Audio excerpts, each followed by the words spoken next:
Good evening, folks. Happy Friday. It is July the 23rd, 2021. We are 5 days away from the National, and you can all cheer for our collective hometown Cleveland Guardians. Hey. I know. How's it going, Bobby? Oh, doing well, doing well. Sounds good, sounds good. You were mentioning to me earlier, it's busy times. You're making some progress there on the book?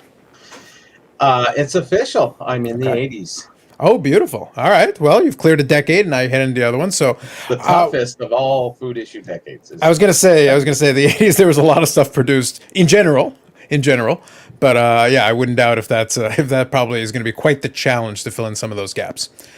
Yeah. So a couple of things. So yeah, off the top, Shomei there included the mention about the Cleveland Guardians. I heard about that a little bit earlier today. I get that I get that at this point they had made their decision. They were going to get away from the Indians, which I get. To be honest, I don't care. Even as a baseball fan, I don't care. But for me, then, it seemed to me logical. Well, then why don't we go to the historical name? The Cleveland Spiders is actually a name that is back in the... You're not making something up. They did actually call themselves that for a stretch of time, and they had some big players that played there. So good evening, Josh, and good evening, Ziggy. All right, perfect. But yeah, I just thought it was kind of interesting. I was like, guys, why don't you just use the historical name? Or come up with something out of left field. Well, they kind of did, I guess. But Guardians just seems so generic. You know what I would like? Yeah. I was thinking about this a little earlier. If you want to do a little throwback to the old days, because nobody's using those names now. What about basically, why don't we go with Cleveland Americans? Because you've got the Nationals, right? So... Yeah. At least that's something that you could definitely do. Sure. I don't know. So let's take a look here. So good evening, Paul. It's like, no, we definitely have video, at least as far as I can tell. And on my test one here, we seem to be going. No video at the Chicago Blackhawks. Yeah. I don't think so. I think they were well supported, the Blackhawks. I think so. The people in the naming of that. The other ones, they can do what they want. It's just leave hockey alone. We're good. Yeah, exactly. So evening, Yannick. Hey, Yannick. Yeah, it might be the hotel Wi-Fi, Paul, unfortunately. Uh-huh. See, here's the thing. I actually like... here's the thing. They did it, I guess, just to be spiteful. I actually like Washington football team. It's so lame. It's so lame. I'm like, no, stick with football team. I want you to so badly to be successful. I want to hear about the Super Bowl being won by football team. That is what I would like. I think the comedy writes itself. I think this is great. I think you should stick with it. Just roll. It's great. So good evening, Sanderson. Yeah, Cleveland Clamor. Sure. Yeah, I think it's one of those things. Like they probably could have come up with some other names. Like at the end of the day, Guardians is not really that objectionable. It's just boring. Like I'll be honest with you. It wouldn't surprise me if, given that idea, if they just end up going with just the C for Cleveland and basically just ignore the nickname most of the time. Yeah. So it's like, yeah, you may as well because in those old days, if you go back to history, team nicknames weren't there right at the outset. A lot of time, and sometimes team nicknames changed a bunch of times. The Yankees were the Highlanders, like there were other things, and then eventually became the Yankees. It became popular, and then people are like, yeah, Yankees, yeah, and then eventually they just kind of roll with it. And now obviously they're a big, brand, and IP is all the rage. So you want to come up with something that is at least original enough that you can sell merchandise. But it's like it's not necessary. It's like. But like Guardians is so generic, and I want to say the XFL had like the Guardians as well. So it's not like you're the first one even recently to use Guardians as a nickname. Yeah, that's like it wasn't long ago. Maybe even New York might complain because they even have the colors of the New York. Remember the Guardians who used to do the subways? Yeah, that's those guys used to search the. They used to do it on behalf of the people who were protecting the law, in their own hands. Mm-hmm. Yeah.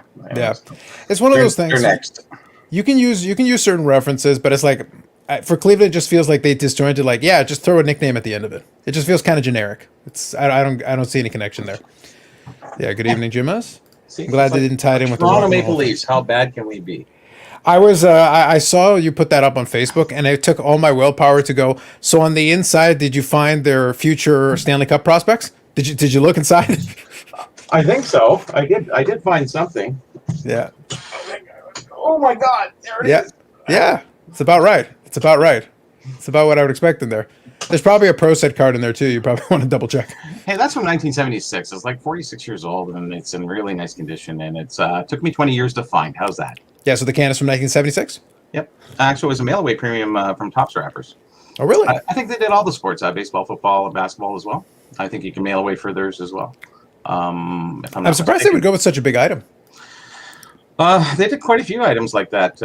It's just sent a few wrappers in. It was a drop ship kind of thing. So you probably sent it right directly to who would do that? PK Products. So PK Products, you'd write in and then just ship it because they had to ship them out when people ordered them anyhow. So I think it was one of those type of deals. Sounds fair. So what we'll do, guys, is tonight I think we're gonna. It's a little bit quiet as far as a mail thing. Obviously, we do have the National coming up next week, so that's going to be a thing. I did touch on a couple of the other topics here. We'll touch on them real quick here, just off the top. And if there's anything else you guys want to discuss or add about it, we definitely can, because a lot of people already did videos on that Jordan sale, and I thought it was pretty good. A lot of the videos that I saw, I think, did reasonable job. Not perfect, because obviously some people were all over the map on it, but the 840K sale, like, I have no issue with it. If the guy wanted to pay it, great.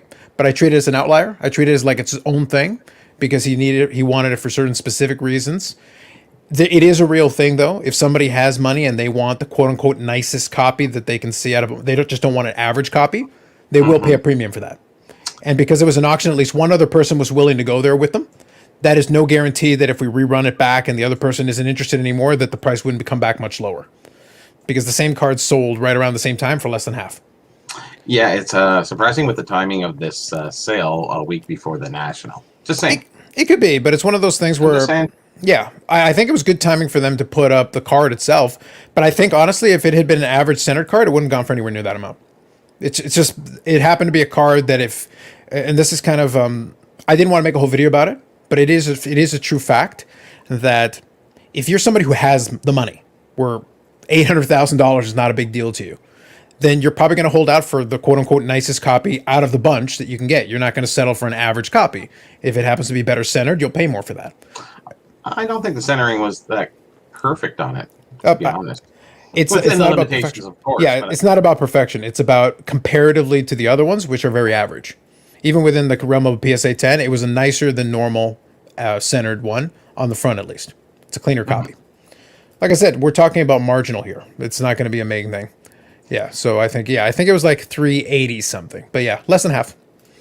It's first show in the area since March, buying all the 86 Jordans. Hey, go for it. Set some records.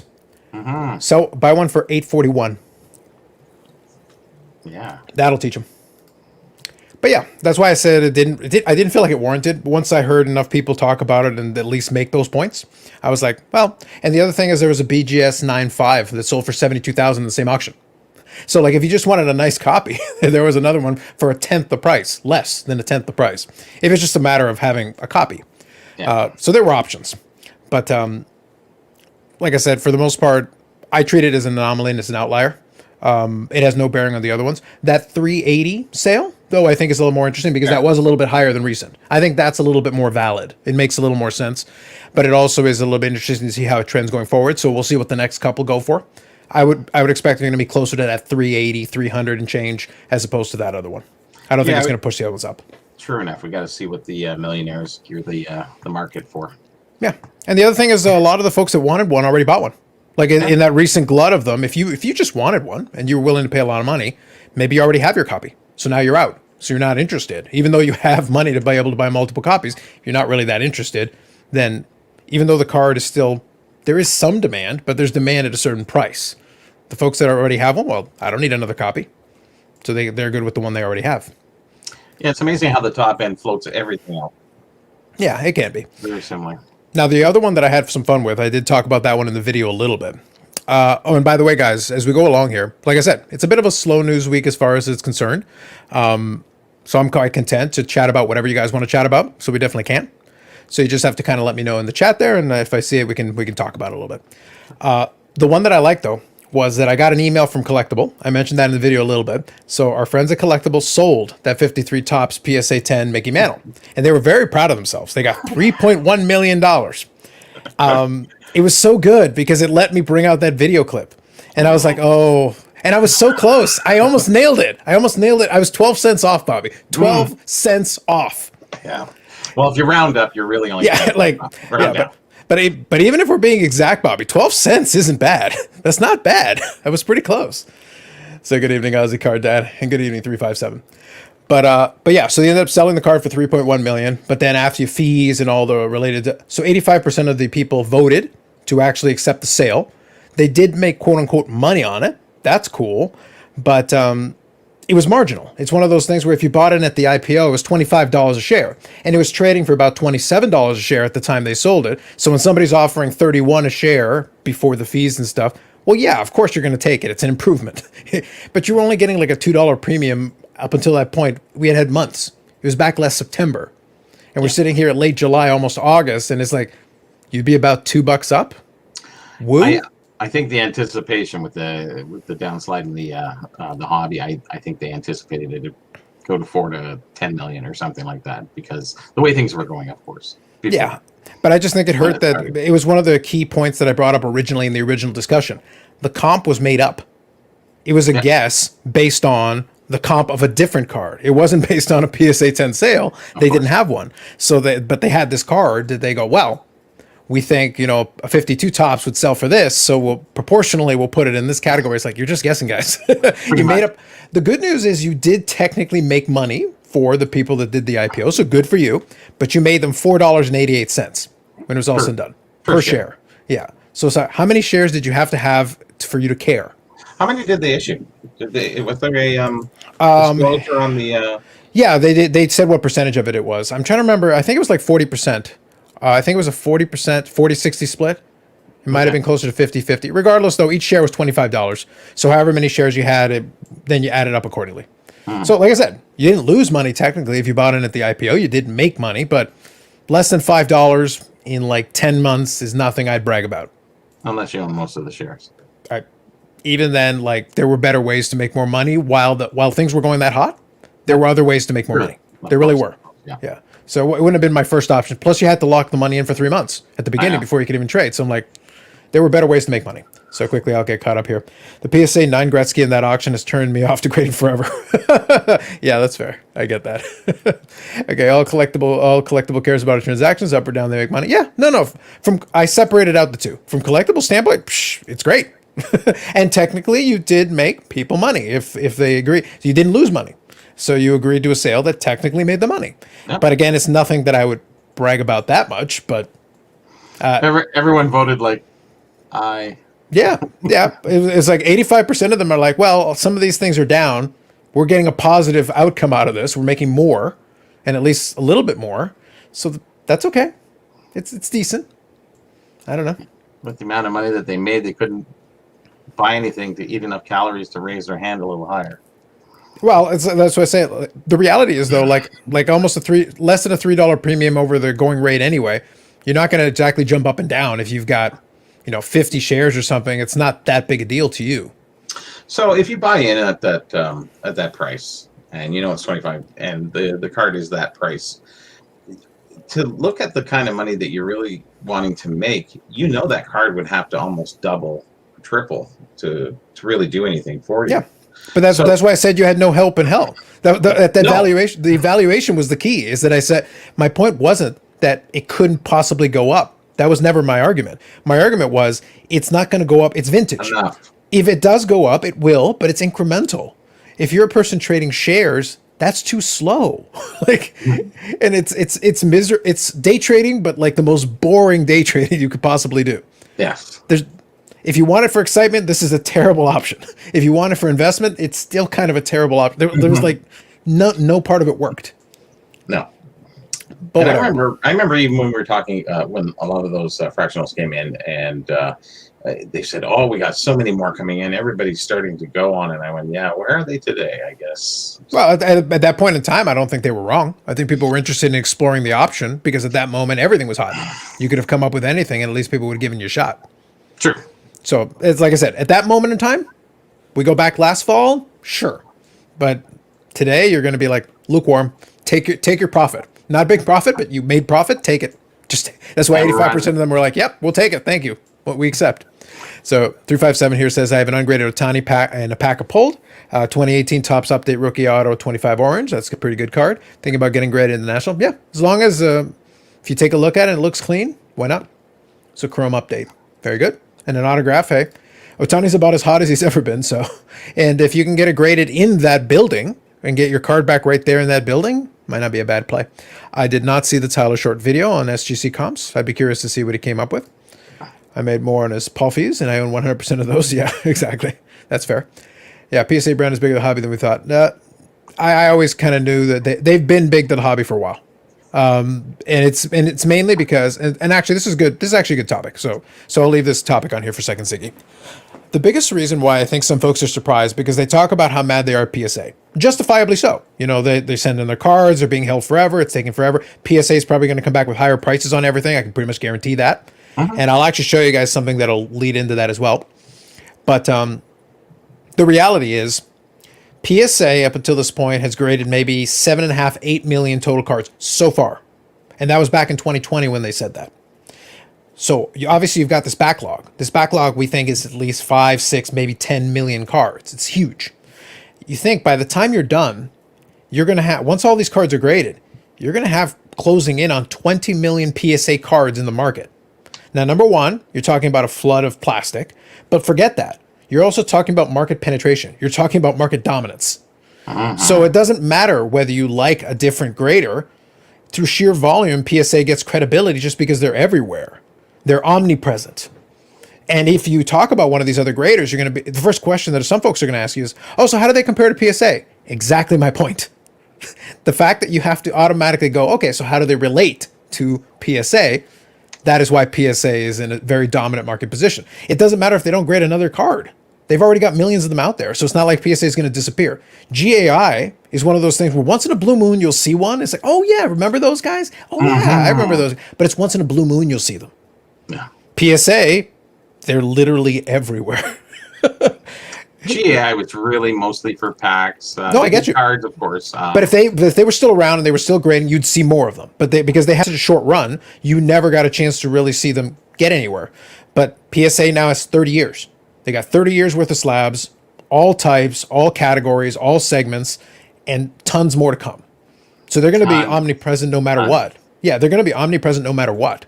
So it's one of those things. I think somebody said on the backlog that it's going to be about till March of next year by the time they are up and running fully. Yeah, you're talking about retro hoops collectibles. Yeah, exactly. Yeah, you know, I like his stuff. I like that he does take the time to put together the numbers, which is very good. That's cool. So that's one of those things that's very interesting to me. But there is a little bit of fun there, so we'll have a little fun with it. So Nelson Cruz to the Rays, yes, that is exactly right. We'll see, because Nelson, I want to say is 40 or 41. So we'll see kind of how many more seasons he wants to keep playing. But he's still a very good power hitter, at least in the games that I've had a chance to watch still. I wonder how many people had a share just to say they owned it. Probably more than a few. But that's why I say, like, at the end of it, you're not going to be that excited making less than $5 after 10 months. That's not really that exciting. And you have to sell. Once everybody the majority agree to sell, and the advisory, like, the share's done. You sold it. So take your $4.88 and leave, please. So I haven't bought PSA 10s for over a year now. I think they're massively overpriced. Been picking up 9.5s and high-grade SGC. No, that's fair. I think there is opportunities as a collector. I'm making a distinction. As a collector, there is nothing wrong with going and getting yourself an SGC or a BGS, a nice quality card. There's your SGC for today. Ooh. Here's your BGS. I have no problem buying them. As a collector, for collecting purposes, it's fine. They're more than fine. This happens to be a card that's out of 10, so I would have picked it up either way. It happens to be an SGC holder, so it's an SGC 10, so there you go. And it's a good, clean card, and I think it's well graded. But the point is that, because SGC is at least tough with their 10s, so that's good. But the thing is, I didn't pay a premium because it was an SGC 10. Maybe that would be the way I position it to you. If it was a PSA 10, would I have wanted to pay a premium? No. But the market probably would have forced me, because other people would. So it doesn't matter whether I want to or not. If I would like the item, I have to pay what the market will bear. And if other people are willing to pay more for it because of the plastic and the label, you have to answer the question: do you want it or not? So from a collecting perspective, I get it, but the market still prefers the PSA label still. And like I said, they're around. You're not going to get rid of them. Even if one of the other guys does steal some market share, which they certainly could under the right circumstances, of course. But you're not going to get rid of them because they're like I said, they're omnipresent. Just physically, they will be present. They'll be on those tables. You'll see them. So thoughts on the BGS parent company Building Southern Hobby? I I did cover that a little bit in the video. I think it's interesting from the business perspective because it's just a continuation of companies buying up more pieces. So Southern Hobby means that the company that owns Beckett will also have access to a distributor. So there's some interesting stuff there because Beckett obviously, the parent company, Beckett itself has a media arm, has all this component. They've started to get into producing their own Beckett Shield products. So having a distributor is nice for that as well, to get some of their product out there. So that's kind of interesting. I don't think it hurts them, but at the same time, I think it's one of those little under the radar quiet things because that was on Sports Collectors Daily where I got it from, probably the same place Ziggy got it from. I think it's interesting just from the general perspective if you're interested in the market. Because as these guys start to consolidate and gobble up these distributors, and companies that make all, I wouldn't surprise me if somebody else goes to buy a distributor as well, or goes to buy a maker of these card savers and things like that, hobby products, because now everybody and their brother has gotten into that with the shortages that Ultra Pro and those guys had. Well, you got all these little companies springing up. I wouldn't be surprised if they buy a couple more of them just to have capacity. It makes sense. So I think it's a smart move for them, just increasing their ability to spread their tentacles out into different parts of the hobby. That's what Collectors Universe is doing, so why wouldn't they? Makes sense. Okay, so quickly here, watch the title short video in SGC. Yep. I'll answer this one, and I'll touch on this one in a second. Yeah, is your card that peerless collector? Nope, totally get you. So good evening, Chris. Here, you can touch on this one, Bobby. Is poutine popular in Canada, in your opinion? Yes, very. I'm not the biggest fan of it, so it's not for me. Not sure if you're into it. Me, I take it or leave it. It has to be really good. And for any of you that don't know what poutine is, it's just French fries with gravy and cheddar cheese curds melted on top.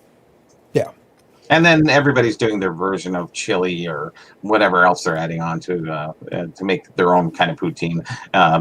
Bacon, all this other stuff. So poutine has kind of lost its way a little bit, I think. So basically, if you need to bulk up and you need some calories, we got you. We got you. You could do worse. If that's what you're into, you could do worse. Yeah, no worries. And I'll get to that other question here in a second. Good evening, Brad. Haven't seen you around before, but good evening. Okay, so real quick. This is one of Ziggy's pet projects. Why isn't there a set registry competitor? Okay. So I've listened to a couple of the arguments he's had on this because I try to listen to a lot of discussion. So basically the idea here is that you've got your set registries potentially for all the different, the PSA one is the biggest one still, but the SGC at one point had a set registry years ago. I think they might be bringing it back. I'm not sure. I think Beckett has something on their site about it. I don't know if they've really made any, leveraged it at all. That's kind of interesting. What I would say is this.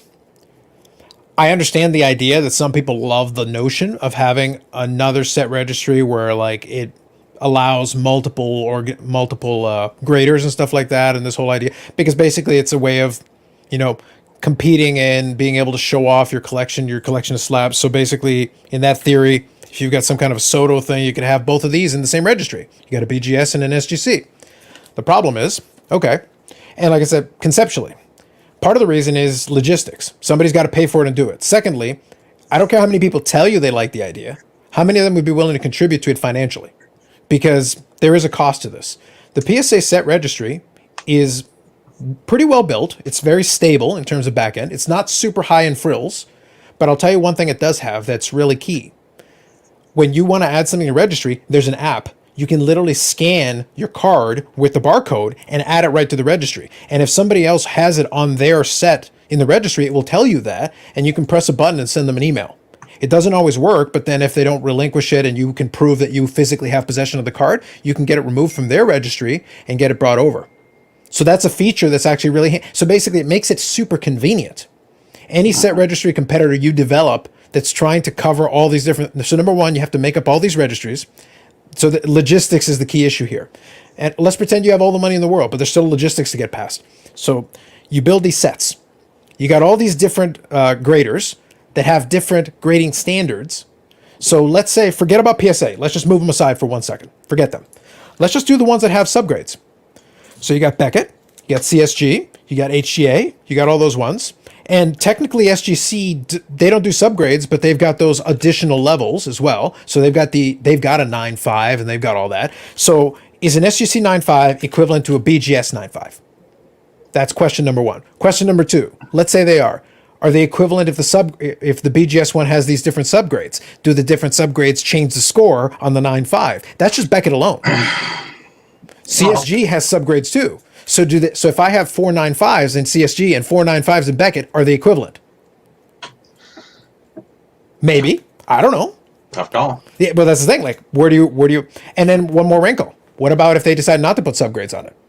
So is this lesser because it doesn't have subgrades, or is it equivalent, or is it higher? Like, where do you put it? These are decisions that somebody has to make. You have to make a judgment call, because the whole thing with the set registry is you're applying a score to the relative difficulty of the card in the set, and you're applying a relative difficulty to the grade. I think it would nullify just being on a 9.5 as a 9.5 has its own weight and probably would maintain it from there. It could, but the thing is, even your subgrades, it doesn't. Yeah, but the thing is, BGS. Then what's the point of subgrades? But subgrades acknowledge there is a difference. Not all 9.5s are created equal. A 9.5 with 3 10s? Yeah, maybe in the sales, but not in the registry, I guess.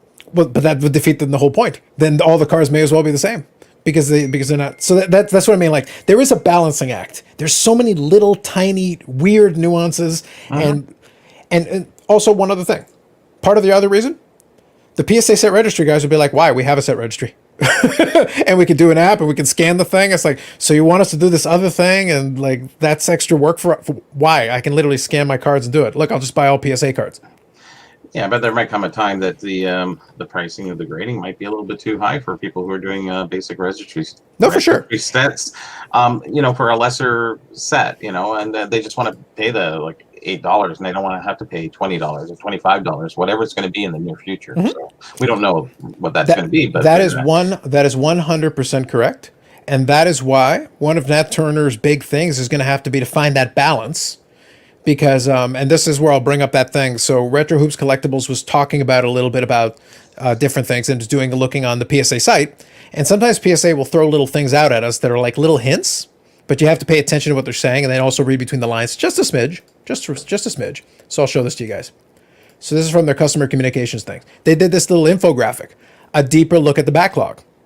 And what they basically said here is 84.2% of the backlog right now is comprised within what are considered the value level services, like bulk. And then less than 16% is everything else. Every other level. So it's the inexpensive, the big bulk, right? Now, Retro Hoops Collectibles threw that. It goes, well, why would they say it? It's like, marketing, buddy, marketing. Why? Because they're basically laying the groundwork to point out, like, the reason why the backlog is so huge is because of the really cheap cards that got sent in bulk.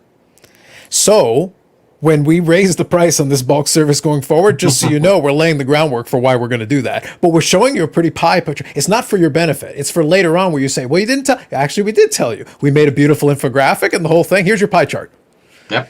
It's so that in the long run they build a little breadcrumb trail so that later on people go like, wait, you snuck this up. It's like, no, we didn't. We gave you these communications throughout and we kept showing you these little things. You ignored them, but we did it on purpose. Now, to your point though, here's what's going to be interesting. You cannot throw away the PSA set registry, folks. So the question is going to be, are you going to be able to find a balance? Because bulk is bulk. You could do a thing where you raise that minimum value price, but then do something where you connect a lower price to stuff that's actually in the registry. Lower price stuff in the registry could be given an exemption, its own category, so that you could be allowed to get it through, because you don't want to lose. They're very loyal. You do not want to lose those folks. No, that's true. And I think they can take the registry people and under their membership have whatever they send in for the registry be at a lesser price if they have the registry. So, membership has its privileges kind of thing. So yeah, for sure. So there's a couple of good comments here. Let's grab these. So really quick here. Cheapskate Collectibles. Good name. I like it. So Mike Becker Authentication to re-authenticate an already graded card. Okay, real quick. It's not re-authenticating. But I get the idea here. So blows your mind. It points out the fact that PSA's grading standards are piss poor. Yes and no. So here's the thing. We've talked about this one before. The grading standards have room in them.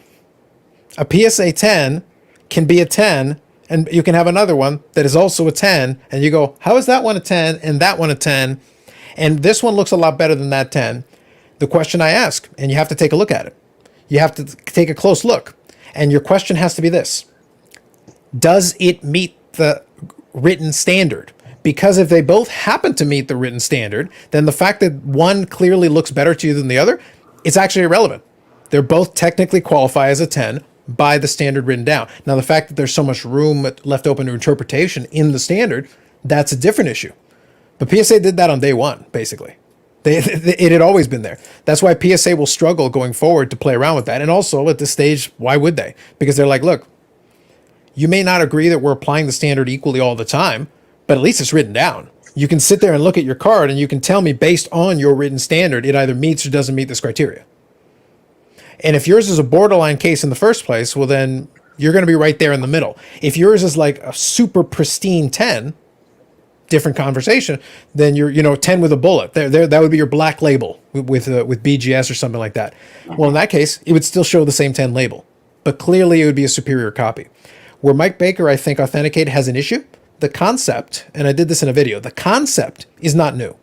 They've done this in coins for 10 years, effectively. However, the people who did it, it's called CAC, if you ever want to look it up. And they've done it for 10 years. And those coins that have that get a premium. But they originally started it with veteran dealers who had a great eye for condition in that, and they weren't re-authenticating. What they were doing is they were just determining if it was average or great for the grade on the holder. They're saying, based on the grade on the holder, we believe this is an exceptional top-tier example. We're not going to guarantee you it would get a bump, but it's as good a candidate as any. That's basically what it says. Now, the problem is, Mike Baker worked at PSA. So when he's doing it, he's kind of looking at his own work. So that's problematic. That part is problematic. It's not the concept. It's that Mike Baker is the one doing it when he was already at PSA previously. So when he did the sticker on that PSA 10 that Marshall Fogel has, PSA 10 52 Topps Mantle, he's the one who graded it originally. He was around during that time. Of course. Maybe you should not be the one looking at it, sir. Just a thought. So quickly here, I'll get caught up. PSA Pop Report isn't perfect either. I totally agree. And I'm not going to say any one of them are perfect. So good evening, Victor. What's up, guys? Who's excited about National Hockey Card Day tomorrow? Bobby, are you excited about National Hockey Card Day tomorrow? Oh, bully. That's a ringing endorsement right there. Yeah, or piss poor until Nat tighten the reins. Yeah, we'll see. Like I said, my thought process is they've hired so many new people. I think they're just following the letter of the law. And I think a lot of folks don't realize that a lot of their stuff was real borderline. And I think some of the graders just let stuff pass. The veteran graders let stuff pass. The new guys are like, yeah, I don't want to get fired. What does the standard say? Yeah, yours doesn't meet it. It's a 9. Sorry, bro. Yeah. I like what he's trying to do. I do like that he includes some data into it. I'm not going to say it's perfect, but it's something. At least someone. I don't want to sit there and do that. So I do appreciate that at least tries. But yes. Yeah, here we go. Old lady cracked up when was watching Retro Hoops. She asked why his beard was red, eyebrows black, and hair gray. Yeah, I'm going to leave that one alone. Don't go there. I will leave it be. All right, a PSA 10 is basically the same as a BGS 9.5, sort of. Just minus the subs, but there is the same amount of wiggle room in both grades. There can be. So, to your point, the BGS 9.5 thing, here's the problem. With the opening in there, a BGS 5 can be the same as a PSA 10, minus the subs, except a PSA 10 can also be a BGS 10. Because you can have one that's perfectly centered, 4 sharp corners, 4 sharp edges, perfect registration, that's a PSA 10. And you can have one that's, I think it's 90-10 centering on the back or 75-25 on the back, that's also a PSA 10.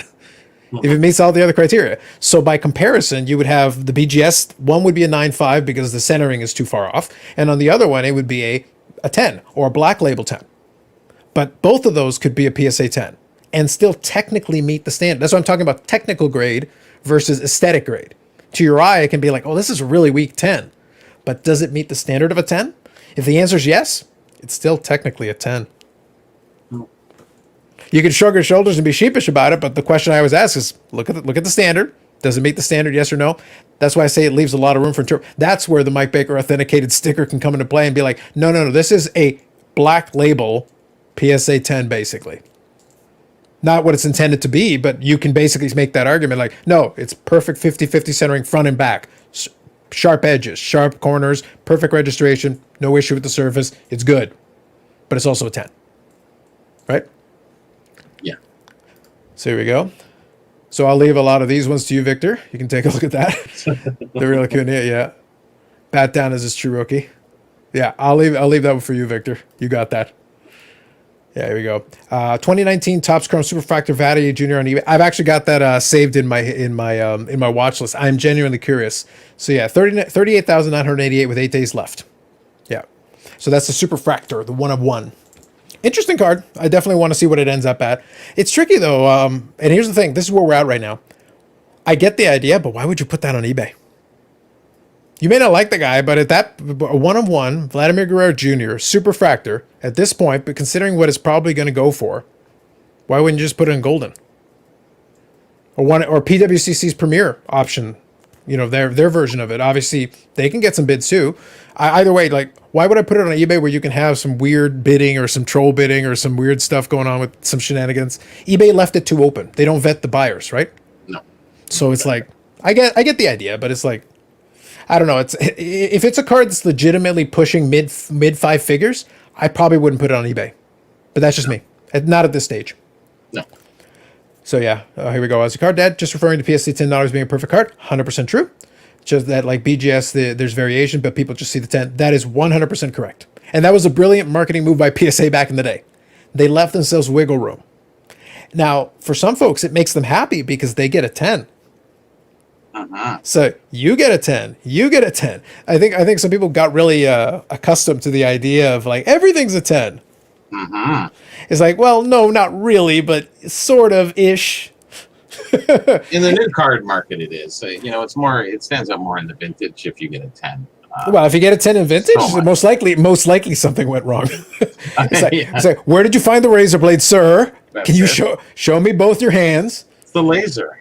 Yeah, so here we go. What PWCC does, yes, the sticker they put on it, that's where that Jordan card, it had the PWCC 5%, I think it's the S or whatever, is the same as CAC does with coins essentially. 100% true. Now, mind you, at least PWCC, they didn't originally grade the card. So they're assessing the aesthetics of the card based on their opinion, and I don't believe they charge you any extra for it. So it's a value add for people that are selling through PWCC. They don't charge any extra, but they're going to make a lot extra. It's good, but that's the thing is, from their perspective, Just saying.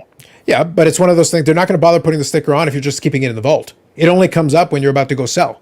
It's just one of those things where, hey, this is something we can do for you to put it on here and give it a little extra boost. It's the same as doing bigger pictures on an auction catalog. Like, we're trying to promote it here. We're trying to do what we can.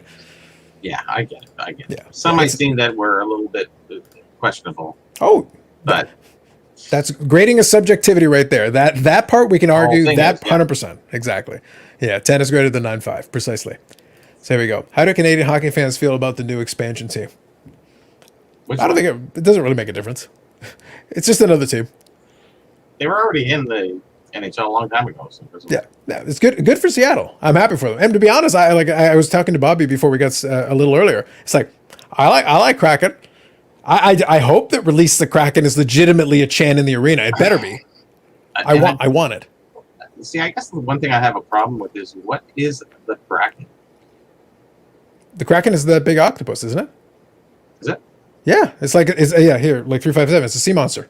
It's like this. There's literally there's a rum that we have at LCBO that's the Kraken, and I think it's that big octopus.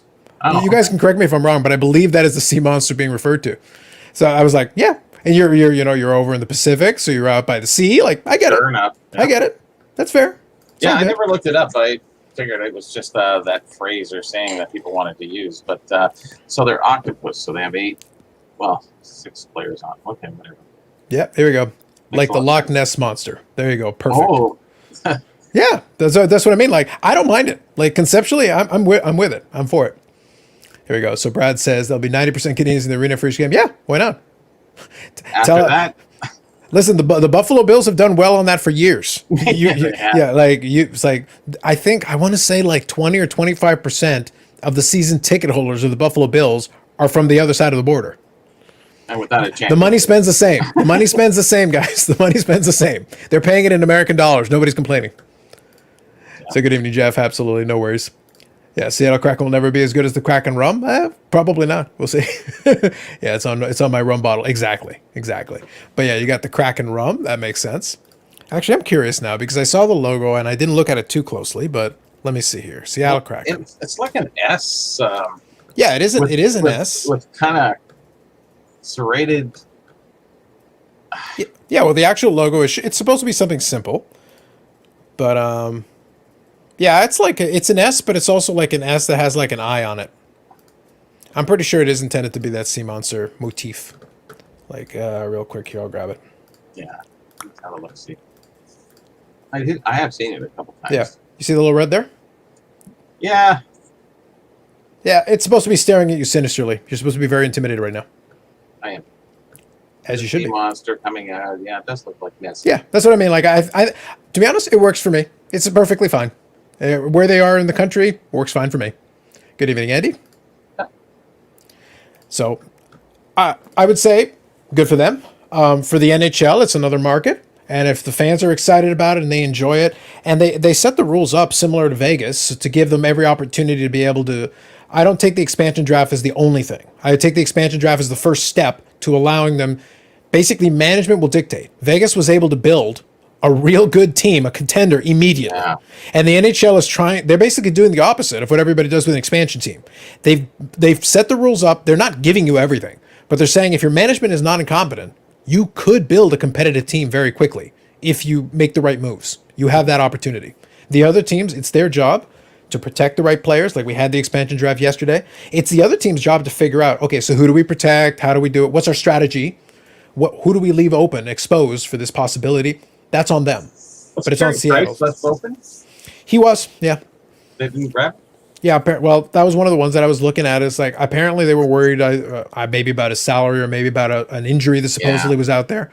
It's one of those things where I'm reserving judgment on what Seattle has done until I see the rest of the offseason play out, because they can make trades, they can do various things. Like there's still time. So that's why I say like I'm not too concerned about them until I see more. I need to. The expansion draft was like step one. Now they have a roster. Okay, what do you do from here? I would like to see what else you can do. So we'll give him a chance. We'll give him some time. So good evening, John. Sports cards. Yeah, it's good. It also gives equal teams now, 32. Yeah, the other thing is it does balance things out, which is nice. We'd like to see Seattle get the NBA team back. I really felt like the NBA team back thing would have made more sense earlier. I'm surprised they got an NHL team before they got it's like, give them their Supersonics. Just let them have a team and let them have the Supersonics back.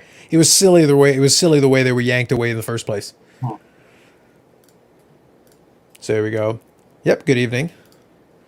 Absolutely. But yeah, I would say like I'm happy for them. And as long as they can put on a competitive team, I think that'll be exciting for the fans. I'm happy for them in Seattle. Why not? Let them have their moment. Exactly. Supersonics. I have no moral opposition to any of that. Let them have it. Why not? Yep. Yeah, Sean Kemp could make a comeback.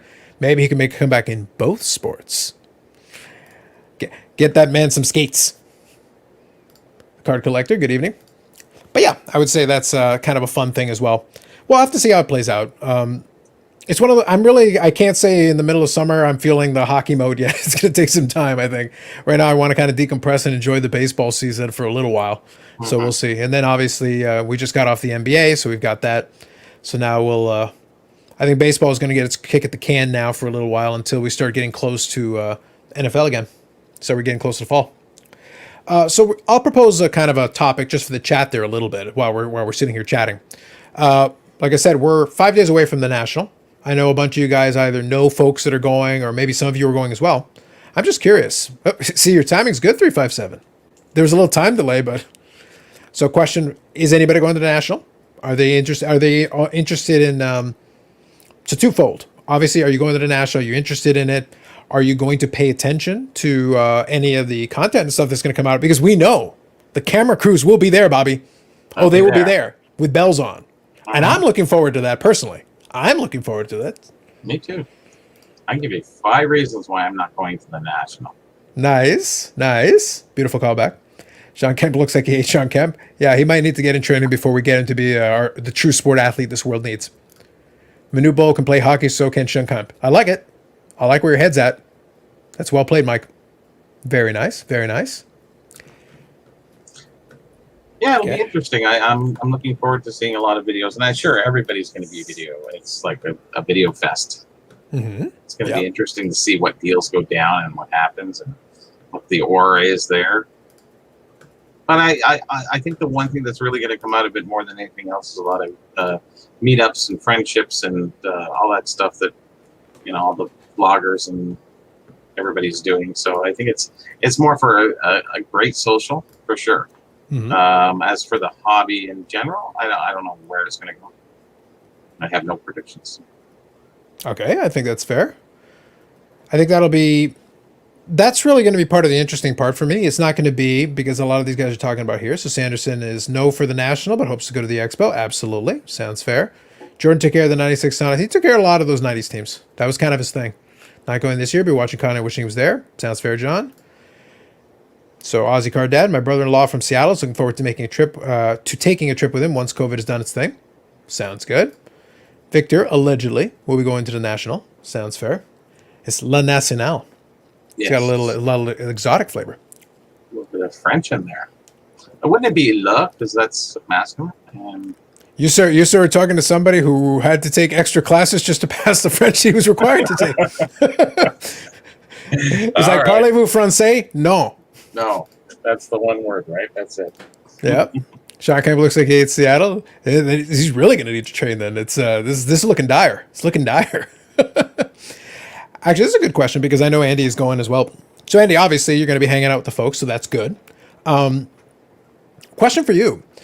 Is there anything in particular you're looking to check out there? Are you going to be buying all the UFC boxes? Is that part of the deal? Was the Hobby Palooza a precursor to things to come? Is that the first step in mentioning that you're going to be doing? It's going to be all UFC all the time. I was actually looking up some UFC prisms. A little rich for my blood. A little bit rich for my blood. I'll be looking forward to that Conor McDavid broken leg card. Ooh, that'd be it's exciting. A refractor and a 1/1 in green. Love it. I'm all over it. You should be. That'll be in the PWCC Premier auction. If it gets a PWCC sticker, I look for records to be broken. More than ankles. It works either way. So looking forward to the Sasha T content. I don't think, as far as I know, I don't think he's going. My understanding is he's not going to that one. So if you're looking forward to Sasha T content, you'll probably be getting Sasha T content from Burbank at the time of the National. So I don't think that's my understanding. I don't know if anything's changed. So there we go. I'll definitely be looking at UFC cards. Very cool. Very cool. Non-Panini stuff, of course. Now I know you did all the little boxes, Andy. You're out and about. I know you're out and about, but one of these days I got to get you to come on here and hang out for a bit. And if you're around, just let me know. I can always shoot you a link. But I'll be curious about is that as far as this UFC cards, are you still getting the boxes? Are you actually getting some singles of certain people you like? Or is it just in general, just UFC cards, whatever catches your fancy? Jays lost 3-0. No. Big surprise. Here's the thing. When it comes to baseball, I don't worry about individual games. I'm always looking. You have to look at the aggregate. Yeah, it's a very long. It's a 162 game season. It takes time. Mm-hmm. I was just happy. Like for me, 2015 was one of my funnest years, only because it had been so long since there were meaningful games late in the season. Sure enough. And as the games went on, and it looked like we were all just sitting there going like, okay. We were all waiting there on pins and needles going like, I just need you to clinch. I just want you to confirm you're going to the playoffs. Because it's not like hockey. It's not like basketball where 16 teams make it. It's actually very difficult when they were in that division for so many years to actually make the playoffs. Yeah. And that gap was always the problem is that the Jays won the World Series in 93. They didn't make the playoffs again until 2015. In 1993, I was 10 years old. They did not make the playoffs again until I was 32. It is a very long time watching a lot of bad baseball to go like, just give me this one thing. Just, you know what? I don't even need the World Series from you guys. I've seen them win the World Series. Just give me a playoff run. Anything. Yeah. And they made it to the ALCS 2 straight years. I enjoyed it. I had fun. Still a good time. So anyone catch the teaser, former NBA star Kenny Anderson signed 2022 Topps finest basketball cards. Interesting. I'm still waiting for the AEW set. There's supposed to be an AEW set that Upper Deck's supposed to do. What's going on, Billy? I want my AEW cards, Billy. The heck? 357 Sasha T went broke. Just kidding. Yeah. Maybe. Hey, listen, at least that would make for a good video. Don't question it. The Whatever it content takes. would be amazing. I know. You know, rebuilding, bro. The 5 to 65 might be real, Bobby. You made fun of it. It might be the next logical step. Maybe I'm to blame. It might be your fault. Yeah. You are an influencer. You do need to understand the power you wield, Bobby. To a degree, yes. Yeah. I think it's fair. It's like Excalibur. I feel like they've drawn the sword and I can slash away. Mm-hmm.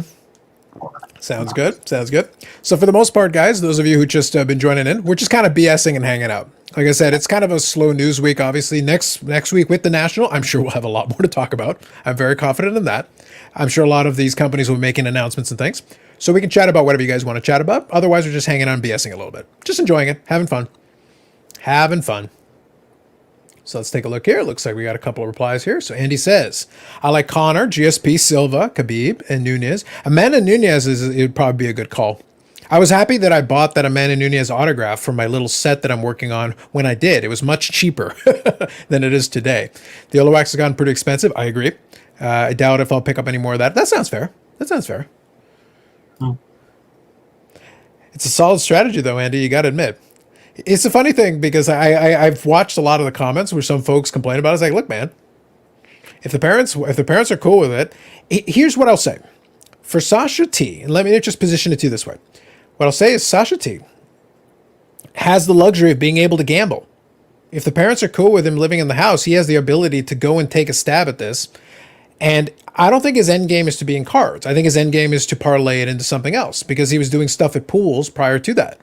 That's out there. Like he said it previously. I think the goal is to do what he can with the cards, do whatever he can, whatever profit he rolls into, whatever time he decides to get out of. There is an exit strategy. We don't know exactly what it is or when it is, but there is one.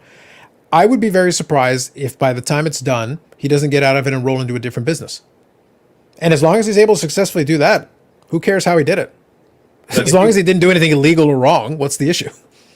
I think sometimes you don't know your path or which path you want to take. Sure. Yeah, and if you're very successful at the cards, you would keep with it. Why would you walk away from it to pursue something else? And if you enjoy this one too. Well, so sure. I think he would stick with it. It's all temporal. It's based on his what happened in the hobby. And obviously, at this point, I would say he's probably looking to do something else in the near future. No, for sure. Here's what I would say to you. And I think you posed a good question. Here's what I would say. As much as I enjoy the hobby, I don't know if I would want to do it as a business because with my knowledge and experience, I would be able to, if I focused and dedicated myself directly to it with the money going into it, sure. But it's one of those things, would I want to do it? Because there's always a grind involved in it. It's not an easy business to make money at consistently. When times are high, everything's going up in price, that's easy. Anybody can do that. Anybody can make money at that time. It's the ability to be able to do both. Can you make money when everybody's making money, but can you also make money when people aren't? Because the ones who have been around in the long haul can do both. And they've been able to do it over time. But that's not easy. You have to build in certain mechanisms. You have to understand, like, okay, no matter what happens, I always got to be on the right side of this transaction. So if things are going down, I got to make sure I buy at a right price so that I still win. I got to make sure that if I have to eat a small loss on something, it's not the end of the world, but I'm trying to minimize the amount of times I do that. Even if it's small losses, I don't want to keep eating losses. That's not a good business model, but you want to position yourself in a chance to win. That's what you're trying to do. You're trying to always make sure that you're still moving ahead, even if it's a couple of percentage points. If you're consistently going, you will have a war chest when times are lean. Because if you have that, it's way easier to operate. You're going to be a lot less stressed than somebody who is extending themselves fully all the time. That's very tough. Most certainly. Especially in the new cards and the games that are going on, you have to follow all the games, see who's doing what's happening, and having a little bit more. With vintage, it's a little different. I think it's a lot easier, but the more knowledge you have in vintage, the better. And also with the modern too. If you have more knowledge with, what's going on in the NBA and you're a basketball collector, and more power to you. Mm-hmm. Yeah. The other thing is, and this is something that maybe isn't thought of all the time.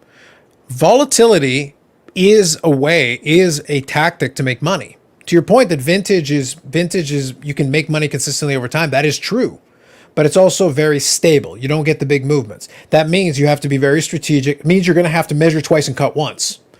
With modern, the volatility can actually work in your favor too. It works both ways because then if something crashes down and you're sitting there with cash, you can buy super cheap. And then when it rebounds because people are schizophrenic, they jump up and down on it. If the reason it dropped down is because people were irrational about their fears about something, then you get to buy for pennies and sell for dollars. And if you're consistently doing that and you're always on the right side of that transaction, the volatility actually works in your favor and makes it work better. As opposed to the other one where, all right, I'm going to buy this at $1,000 and I'm probably going to sell it for $1,100 or $1,200. It's good, solid, but I'm not going to make $10,000 on this in 2 months. The likelihood of that is almost nil. This other one, if I bought it for $1,000, there's a real possibility I could sell it for $10, but I could also sell it for $15,000. So it's kind of what you're looking at. So if you're trying to build the big war chest, it's easier to do. It's like penny stocks versus blue chips. Like you can grow quicker and you can also fall quicker. So it's both sides of that coin. Well, the vintage, it really depends what you're talking about vintage, you know. There's a find, there's all these different things, stuff you've never discovered before. Those things can net you some pretty big money. They can. You just need the right buyer. The thing is, at this stage, you have built a network as well to be able to find, because it's not just buying it. You need a buyer, and as long as you always have a buyer, it's great. But if you're sitting there with the rarest item in the world, no one cares. They won't even buy it from you for $1. Who cares? I was talking about stuff that's already known. You know, they have. No, I get it, but I'm saying even stuff that's already known. There are scarcities out there. Sure. People know about that are like, oh, that's cool. Would you buy it? No. I don't like it, but I think it's interesting. Mm-hmm. But I wouldn't pay any money for it. Those are two different things. It's the I like the idea versus, oh, you want me to actually give you money. Oh, that's different. Hold on. Let me think about that one a little bit more. So quickly, I'll get caught up here. So Brad says, people with 10 will get to see who the real dollar players in the hobby are. I think that's fair. I think a lot of the YouTube content providers who are relatively new to the hobby will be in awe. I think that's valid. I think it's reasonable. Zika says, I applaud the young man's hustle. So do I. He's young and is better than others in the hobby. Yeah, I've definitely seen worse. Like, believe me, Sajati is far, far from the worst out there with a lot of these things. And at least he entertains me for what it is. I watch it with the understanding that I'm enjoying what's being presented to me. I get a kick out of it as a viewer. So always have a backup plan. Absolutely correct, Andy. And good evening. Yeah, the new YouTubers will get chewed up by the veterans at the National. Some. But don't forget, I always laugh about this because it's an easy statement to say. Some of the veterans, it's an old joke I used to say in my house. Age can bring wisdom. Being a veteran can definitely do that too.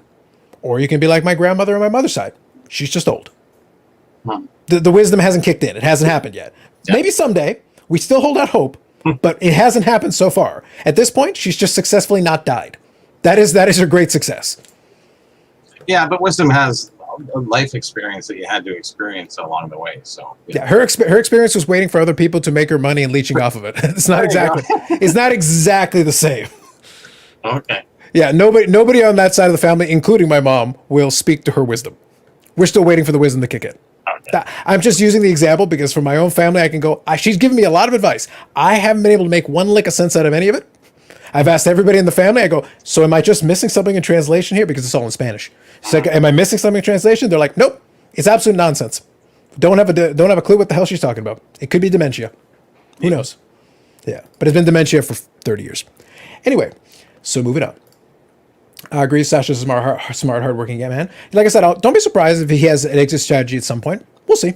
We'll see how this plays out. I've been saying that for weeks now in groups and videos. Fair enough. Give me Sasha over Daps any day. It's a valid point. We do love us some Daps. Daps man. Daps was in rare form in his last video. He's nonstop entertainment. He really is. You enjoy it to a certain degree. You gotta love it. Okay, so time to sell Seth Jones. See an uptick from going to Columbus to Chicago. There's your day trader. I feel like in hockey, though, you really don't get like real spikes. It's little things, little movements here and there, but it wouldn't surprise me if going to a better market is going to help him a little bit in the short term. I could see Dapsman being misled by the uptick in his views. I mean, he's probably going, "Hey, I must be doing something right," because a lot of people are looking at us. Oh, he's doing so many things right, Bobby. Like I can't even describe how many things he's doing right. You don't know the truth. Oh, that's funny. We all love Daps Bad. Look, even Ziggy loves Daps Bad. He was so excited he had to he got the C instead of a D, but he meant Daps Man. I know he loves him. Well, I think he meant to put Crapsman. It was total mistake. Total mistake. It's completely understandable. I understood what he meant. So World Soccer Talk. So new here. Good evening. Is there a national card show in Canada? I would consider the Expo to be that, although it isn't just one show, but it is a show that draws national attention. And some folks come across the border for it traditionally. It is our biggest show. So I would say yes for the Expo. I think it's pretty much the second largest show. Yeah, in North America. Yeah, it certainly was prior. It certainly was, and I expect it probably be again because this next one could very well be very well attended. Like, look, it tells you. I've joked about it with Bobby. I'm the laziest person in the world. Like I said, I believe in the vaccine and the rollout and everything, but I've just been lazy. I haven't gotten around to it. Well, I have an appointment tomorrow to get to. It's like that means everybody. It's like 105%. If I'm lazy enough, and they made it so easy for me though. You just apply at the pharmacy thing. They sent me an email going, "Hey, we're good for you. Which day do you want? I'll take this one at this time." Okay, confirmed. Just come and bring your ID, and we'll take care of it. Good stuff. So yeah, by the fall, I would expect that there's a real good possibility we'll be pretty good. So we'll see. Brad Harton. I got nothing. He's isn't he taking over for PSA? Is that over Len Potty? Is that Brad? Oh, I'm sorry. You know what? Hold on. So this Brad right here. My apologies. Oh, For some reason, like I've said Brad so many times already in this live stream that my brain didn't put two and two together. So I apologize. So show me here. Absolutely. So does the name ring a bell too? Because I actually don't know Brad, but obviously other folks do. Huh? Yeah, I do. Okay.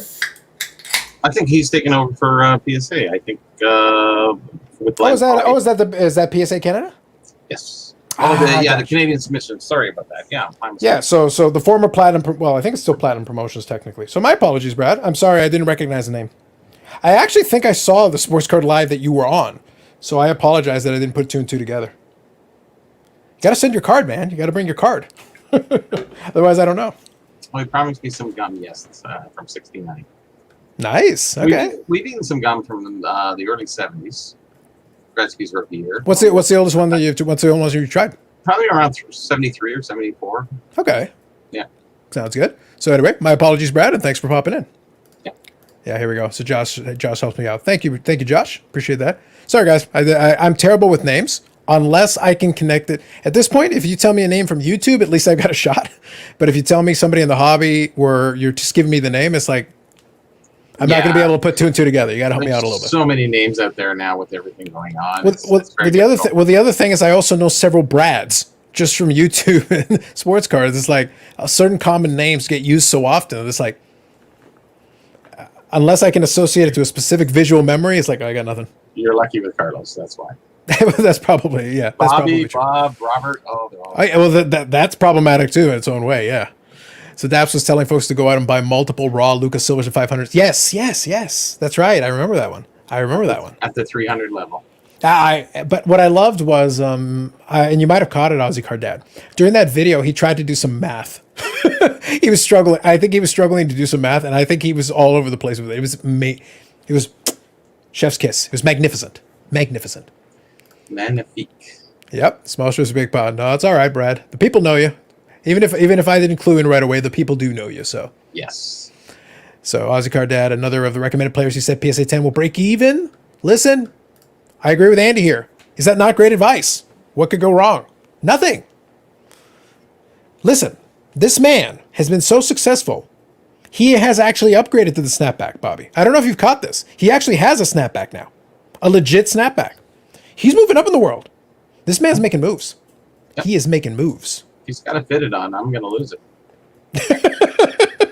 Well, he's got to figure out how to position it. It's like, I have to think it's intentional. Like, there's no way the main doesn't own a mirror. Somebody has to be like, dude, like, it's not that hard. It's really not. But isn't that the thing?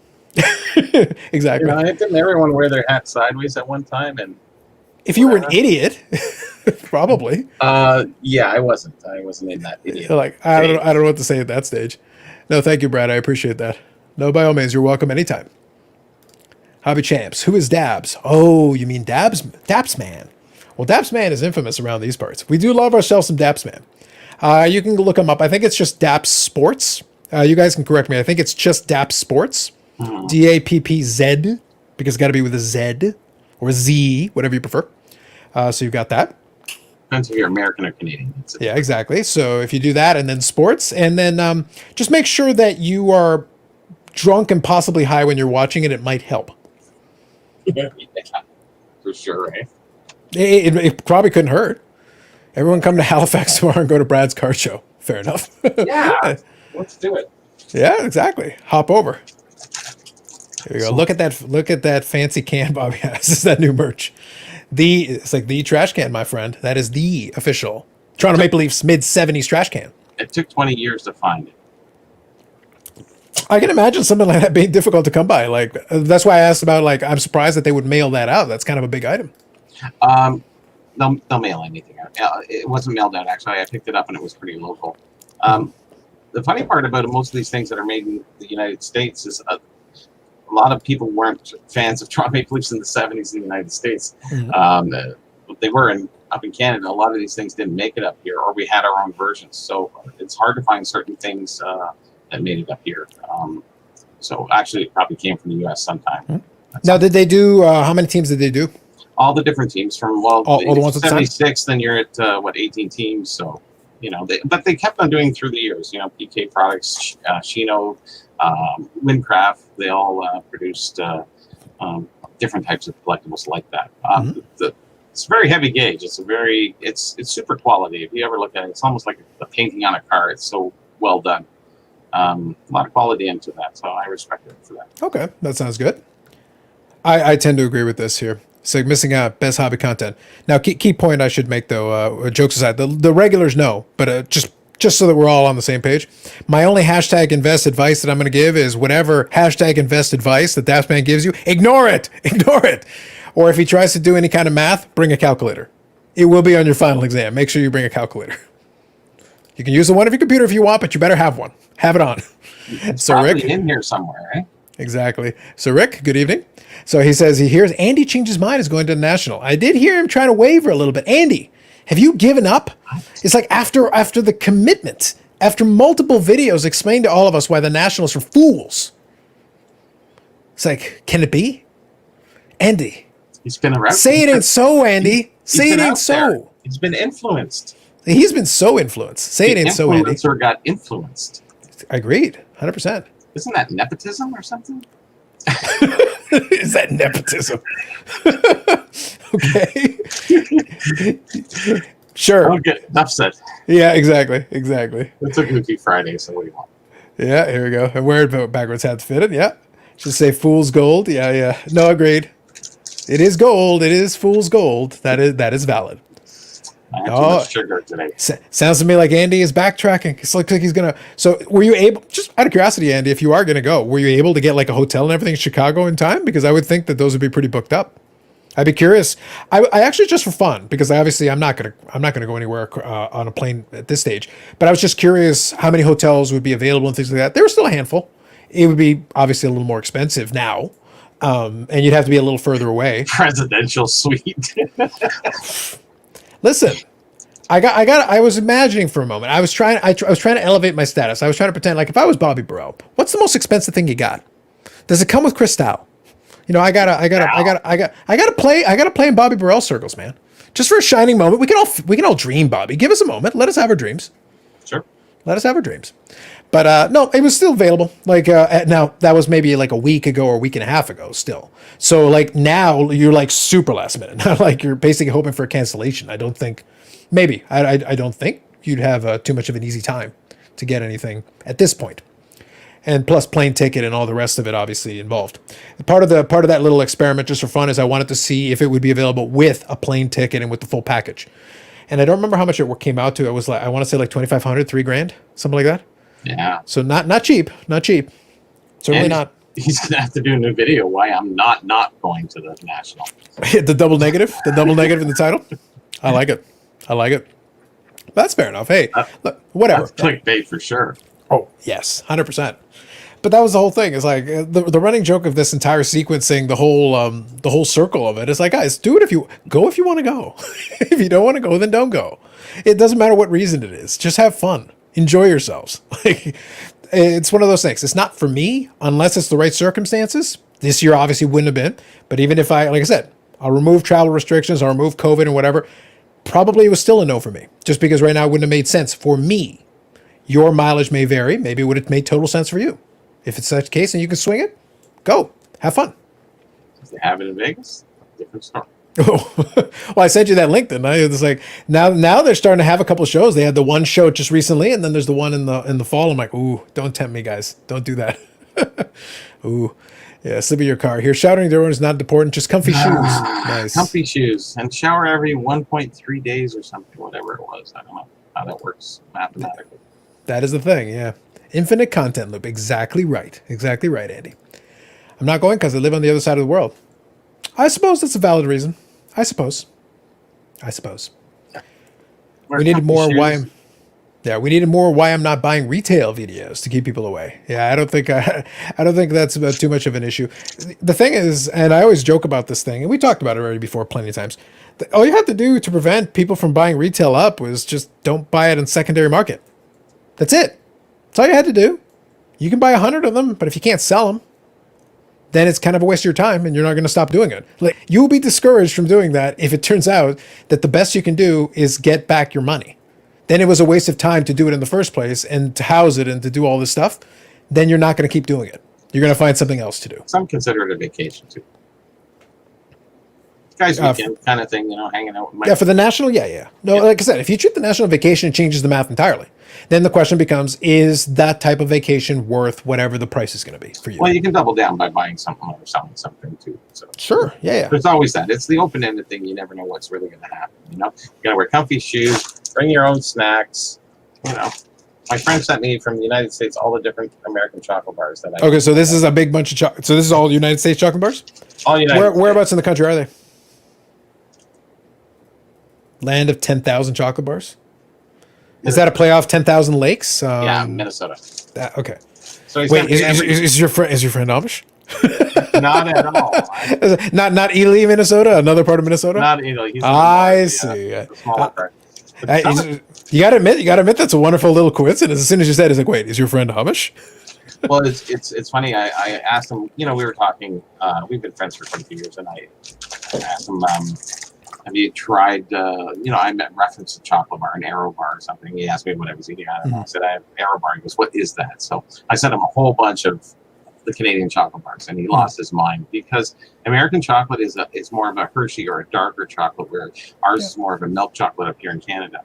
And I sent him a crunchy down, and his daughter, she's 29. She just went, oh my god, I died and went to heaven. This thing is amazing. And then the caramel, and then all these other bars that you can't really get down there. I can't remember. Is the whole thing that our whole chocolate bar setup here, isn't it very similar to the UK? In a way, there's a lot of companies from the UK who came over early in the 20s. Yeah, but I just mean from a stylistic standpoint. I mean, like from a stylistic standpoint. Not at all. And in the late 1800s, we had a lot of chocolate companies. Cowan was the largest chocolate company, probably in the northern hemisphere, I would say, at that time. They were massive. And Roundtree took them over eventually, and that's the UK company that came over. But we were independently, had a lot of different chocolate bar or so-called American candy bar companies. But we had a lot of unique, interesting companies here. So we're very uniquely Canadian when it comes to chocolate, and cigarettes and gum. Interesting. Yeah. So I'm just grabbing a couple of comments here. So thank you, Brad. Appreciate that. National here really only matters to people who are going. Yeah, that's fair. I think it's still relevant. What I'll say though to add to that is that it's relevant. Like, it is still relevant to some of us, at least as observers as well. I would say though, if you're going, obviously it's interesting to you because there's different reasons for you wanting to go. So enjoy it and have fun with that. But it's still relevant to us because for me, kind of as an observer, I am interested in seeing how things come out of there, what people's experiences are, how they perceive it coming out of it. Because that is, when you're doing that, you're getting people's stories. That's always going to be, clouded in a certain way because they're only seeing a piece of the picture. But if you get enough different pieces of the picture from different people at the show and different parts of the show, you can start to build a little bit of a picture of the overall. So to me, it's still interesting to listen, even if all you're getting is your slanted view. Because if your head's buried inside of bargain boxes, maybe you only see a fraction of the show. So you're not getting the full experience. Somebody else walks around, maybe somebody goes and gets in line for PSA. They spend 5 hours in that line, so they're not really seeing the whole show. Somebody else goes and does autographs. They're going to get a different experience as well. But it's the same show. How can they be having all these different experiences? It depends on what you're there for. Really? It depends on what you're there for. So here, Aussie Card Dad, I managed to find some retail in the wild recently. Very good. And bought some Christmas present for the kids in the family. Awesome. That's good. Need more bars. So Andy. Other Andy, because we've got two Andys. So my friends always give me a hard time because I can go to a show and not buy anything. I still have a blast. And that's good. Then you will always be happy. It's a good attitude to have. It's not a bad thing. USA chocolate has more chemicals, probably. Non-US is more natural, higher standards. US companies are so greedy at making inferior products to USA markets. Sad. Fair.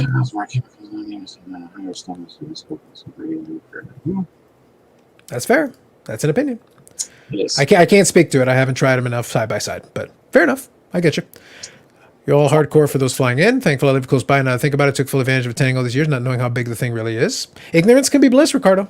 And also, first time I've seen you, good evening.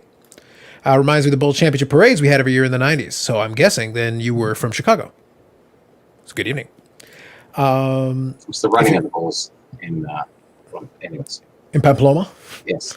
If you're going to National, you should watch last night's Go GTS Live. Lots of tips and promo info. Cool. Like the Pro Set by Leaf is likely a national exclusive. Leaf is also buying. I would love it. I would love it if they legitimately did, if Leaf legitimately did like a Pro Set. It's like, we did this original Pro Set style. It's like, here's 50 copies.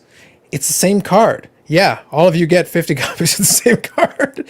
Every attendee gets 50 copies of the same card. It's like, aren't like 100,000 people coming by? Yes, we printed a lot. Just take the stack. Take the stack. Enjoy. Yep, exactly. Card collector who lives and dies of the $1 boxes. Yeah, for him, philosophically, it makes sense for him because he buys for store. So if he can go to those $1 boxes and find $5 or $10 cards and buys them in volume, mathematically, it makes sense. Like he's got to fill those boxes at his store. He's got a store, right? So it makes sense. I think it's very logical. Oh, he sent one of those $100,000 bars. Have you ever seen those? They had them here in Canada. You mean like 100 grand? Is it 100 grand you're talking about? 100,000. Yeah, that's what it's called. $100,000 bar. Is it? But I'm asking, is it 100,000? Because I know there's 100 grand. It literally says grand. Is that what you're talking about? Yeah, because I think it's 100 grand. The word grand. I believe so. I remember that one. I've heard of that one. Yeah, it is 100 grand. Okay, cool. Got it. So it's the same one I'm thinking of.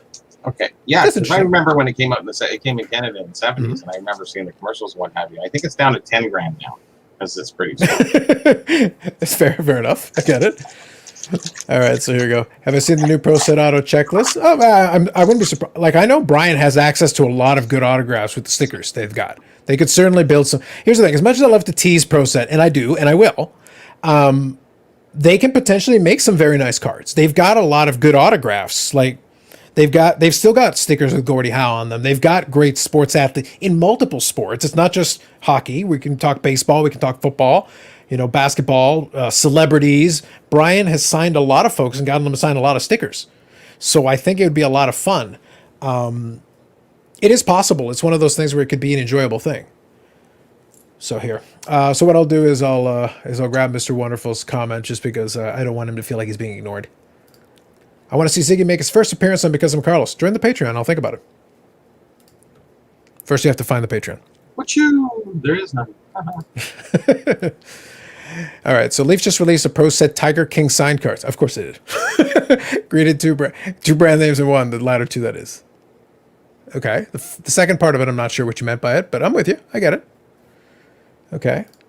So what do you think of college changes? So this is the one where college players can actually have their name and likeness. They can actually make some money. Heaven forbid. Artificially be paid something for being really good athletes. I think it's good. I think it's good for the athletes, especially the really good ones that get a chance to be like, look, that whole rule was silly.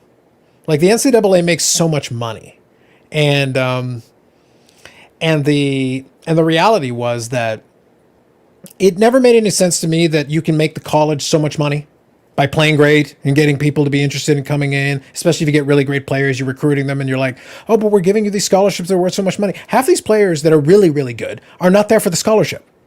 They're there to play well, they're there to show, and they're there to showcase themselves, and they're there to go to the pros. But some of their teammates, who may also be pretty good, but maybe will never make the pros, why should they not be able to make a couple of bucks? Because when they're done, yeah, they'll have their degree, but they'll also probably have some student debt. They're probably not on that level that they'll be able to, after they're done, even if they don't have student debt, let's say they got a full ride, awesome. It's not like they come out of school with money. And some of them didn't have money, and the scholarship was the only way they could have gone to the school. So that's good. But give them a break, especially if they played well for the time. Like, the local fans will still remember some of these players. And while they're still playing and they're still there in front of everybody, let them make a couple bucks. Let them have some fun. It's all good. Why not? So let me go here. I'm calling Bowman Prospect NFL Chrome Football. Could be something like that. Why not? Oh, come on. The Patreon was totally your idea. What the heck? So real quick, I don't have any issue. I don't have any issue with Mr. Wonderful's fandom of Ziggy. It's very entertaining. And I have no issue with Ziggy really either. We've put the comments on here the whole time. So I said, like, you're not blocked. Feel free to put a comment. If you got something interesting to say, go for it. But for me, it's got to be two things. It's got to be, number one, I'm interested in talking to you. Or number two, there's a reason to talk to you. I did the thing with Mike Baseball Collector this past week that some of you got a chance to watch, because he reached out and said, hey, can I clarify a couple of things and talk to you about this and this? And I said, sure. Otherwise, I probably wouldn't have invited Mike, not because I have an issue with Mike, but because it's like there was no reason for me to talk to Mike. But when he offered, I was like, sure, why not? Seems good. We can do that. And we had a nice conversation. And I enjoyed it. But it's one of those things where most of the time when I do this, I'm going to invite somebody for a reason, a specific reason, number one. Or number two, I'm going to invite them because I enjoy talking to them genuinely, myself. So I've already kind of vetted them prior to, because I talk to them when it's not here. It's not this. Bobby's been on here for a while when I used to have the open link where anybody could come in. And Bobby and I have talked enough where he's always got an open invitation. He's always welcome. But he also doesn't have to come. He can come by if he wants to. If he doesn't want to, that's perfectly okay. But that's the same with a lot of these guys, is that they're folks that I talk to, period, in general. Or they're folks that I invite for a specific reason. Hey, I'd love to talk to you about XYZ. And if that's the case, that makes sense. I don't do interviews anymore. The Mike Baseball Collector was a special occasion because it happened to have something timely, something specific that we were going to talk about. And the conversation made sense. And it was a good conversation. And for folks that got clarification out of it, awesome. For those that's like, oh, I already understood what he meant. Well, then no problem. Great. Fair enough. Like, I have no issue with that. But hopefully it provided some value to somebody. But again, those are my criteria. Since I'm not doing the open invitations anymore, that's out. I may bring it back at some point in the future, but I'm going to be really picky about it. Or alternatively, the next thing that's going to happen as well is that I will try to invite some folks on who I know and I'm still interested in checking it out. So that's what I mean. Like, there are certain folks who have an automatic open invitation, but for other folks, it's like, all right, I'm reaching out to you specifically because, hey, I'd love to have you to come on to talk about XYZ. Or maybe I already chat with you and, hey, why don't you come on and let's hang out and chat. Two criteria. Just want to clarify that so that everybody knows, just so it's clear and open in general. Yeah, and you did it more when you were doing two shows, the Friday and Sundays. Right? Yeah, absolutely. It made a little more sense then. Now that we're doing it just the one show, it's like, I'm not trying to fill time. I'm not trying to just make it longer for the sake of making it longer. If I think there's value, let's do it. Why not? But there has to be a reason. Give me a reason, and then probably we can talk. So at what age do collectors want to pay for autos? Will it impact high school sports? It's going to be interesting. I think high school athletes, I would stay out of that. Like, you could do it, but why? I think in high school, I still feel like that's still school. I think when you get to college level sports, though, it's the NCAA is making so much money. They've got those bowl games. They've got all those TV contracts and stuff. It's like, all right, look, you're making so much money. It's ridiculous that you're getting to exploit my work, athlete, in this case, whatever, for you to make all this money and I get nothing. You can't even give me crumbs. Like, that's silly. And if the player is able to secure a deal, all power to them. I hope they do. So Brian Gray is one of the greatest ambassadors of the hobby. I agree. I agree to a certain degree. I think he's outspoken. Let's put it this way. No matter what, whether you like his takes or you don't like his takes, he gets attention. And he's got interesting things to say. And I will say that he gets people to think. Because he says some very interesting stuff. I think that's good. Okay, do you have a bunch of Panini NFTs on the market? I'm buying a bunch of NFTs from Mr. Wonderful. There you go. All right, Prism NCAA basketball. Yeah, you could. You could. Why not? Yep. Yeah, it's... So, real quick, like I said, since we're being transparent here, work hard to be worthy of discussion? By all means. I think we agree more than disagree, but that has nothing to do with anything. There are plenty of people who I agree with who I would invite on. It's not about agreeing or disagreeing. It's that I don't have a personal relationship with you. I'm not looking to get one. To be blunt, I'm not looking to. I have enough friends. I'm not really worried about making more, quote unquote. And there's no specific thing to talk about. So what for? I am enjoyable. I'm sure you are, but I wouldn't know. I have no way to answer that. That's subjective. Like, I'm just being serious. Like, I have no way of answering that. I don't know you personally, so I can't answer that one way or the other, good or bad. Bobby and I have talked quite a bit off this stream, so it's not like just when we're on here is the only time we ever speak. And with a lot of these other folks that I bring on, I talk to them outside of it, so I have at least a sense of how I get on with them. I'm not guessing. I already have a sense of that. So yep, always happy to have Bobby on the stream. Appreciate that. So he gives tons of knowledge on the hobby. Sure he does. He's very entertaining to you, perhaps. That's subjective. I'd come on with you, but you can't afford appearance fee. That's fair. Maybe if the Patreon grows a little bit more, we can make that happen. That'll be part of it. We'll get him at the expo. Yeah, that's fair. Yeah, I'm not trying to roast him. I'm actually trying to be completely serious. Like you guys who have watched this know my tone when I'm trying to roast somebody. I'm actually trying to be very serious about this. There is a logical reason. Just because you want somebody to come on, I will consider it, but there has to be a reason for it. And I gave you the 2 criteria. A, I have a personal relationship with him. Ziggy doesn't qualify. I don't have a personal relationship with him. Or number 2, there's a specific reason. Currently, I don't have one. That could change. If it does, then by all means. But I don't see what specific reason there would be for that. So as I said, that isn't intended to be a roast. Those are my 2 criteria. They have not been met. Neither one of them. So when one is met, we can then we can revisit this conversation. Yeah, he's got I'm not going to hold the aliases against them. I have no idea who those folks are, but whatever. It's separate. That's what I say. Like, I'm just trying to be straight with you guys. Those are my 2 criteria. So when you see somebody come on here, they meet one of those 2 criteria. I have a reason to bring them on, or I have at least dealt with them before, so that I know them somewhat, and I say, hey, I would love to have a conversation with you about XYZ. Those are the 2 reasons why. That's what I say. Otherwise, I understand he's a wealth of information, but Bob Lewis is here because we enjoy Bob Lewis. When we invite him on, it's because we enjoy talking to him. So it works. You have a personal relationship with Bob too. It's fun talking to Bob. Like it just genuinely is fun talking to Bob. Sometimes Bob will lose the point that he's trying to make. I don't know what it is, but the point is it's fun to talk to Bob. That's why I say it's fun for me to talk to Bob. I enjoy it. But that's the reason why he's around. That's the reason why I brought when I was bringing Justin on and I kept letting him come back on, I was enjoying it. I'm not going to lie to you guys. I was enjoying it. That's the reason why. I'm just being honest with you guys. Yes. Yeah. That was fun. Yeah. It wasn't because of his deep hobby knowledge. With due respect, Justin. If you're out there, with due respect. But you did entertain us. I will say you did entertain us. A little bit of knowledge with the stock market. There was a little bit there. But it was diminishing returns, not soon after. But we did enjoy a little bit there while it was happening. So that is the thing. Fun. That is the thing. I'm gonna watch him for gas. I'll take the thumbs up either way. I appreciate it. It won't sway me on that. It won't sway me on my criteria, but I appreciate the thumbs up anyway. Mm-hmm. Thank you, Ozzy Card Dad. Appreciate that. But I did think it was good to get the criteria out there, just so that people knew the why. If you see them on the screen, it's because one of those 2 things are met. That's how I determine it. When we talked to Victor, it's because we had the chance to talk to him a little bit already, and it was, to me, it felt logical that at some point Victor should come on, and Bobby had been talking to him a little bit about it, so it's not an accident. It was just one day we were able to make it happen, and it was fun, and it was a good conversation, and Victor hung around, and we had a good show. So that's what I say.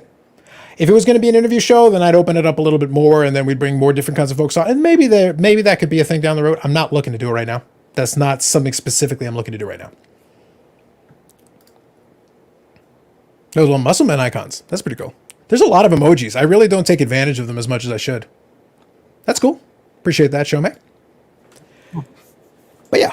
So as far as, honestly, like I said, you guys will have to let me know in the chat again if there's anything else that you want to kind of address or touch on. I'm trying to remember what it was that we were talking about before I explained the criteria of the people on the screen thing.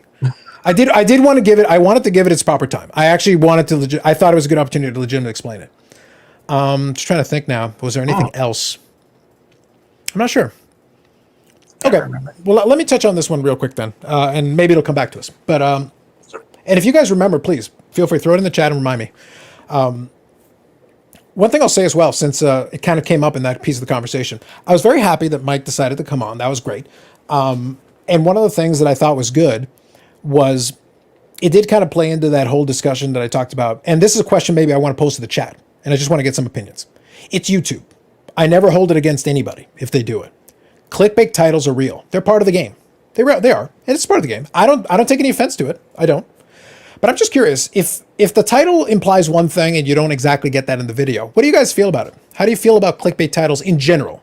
Whatever genre, cards or another video, it doesn't matter. How do you feel about clickbait titles in general? Do you just accept it as part of the game? Do you not like it?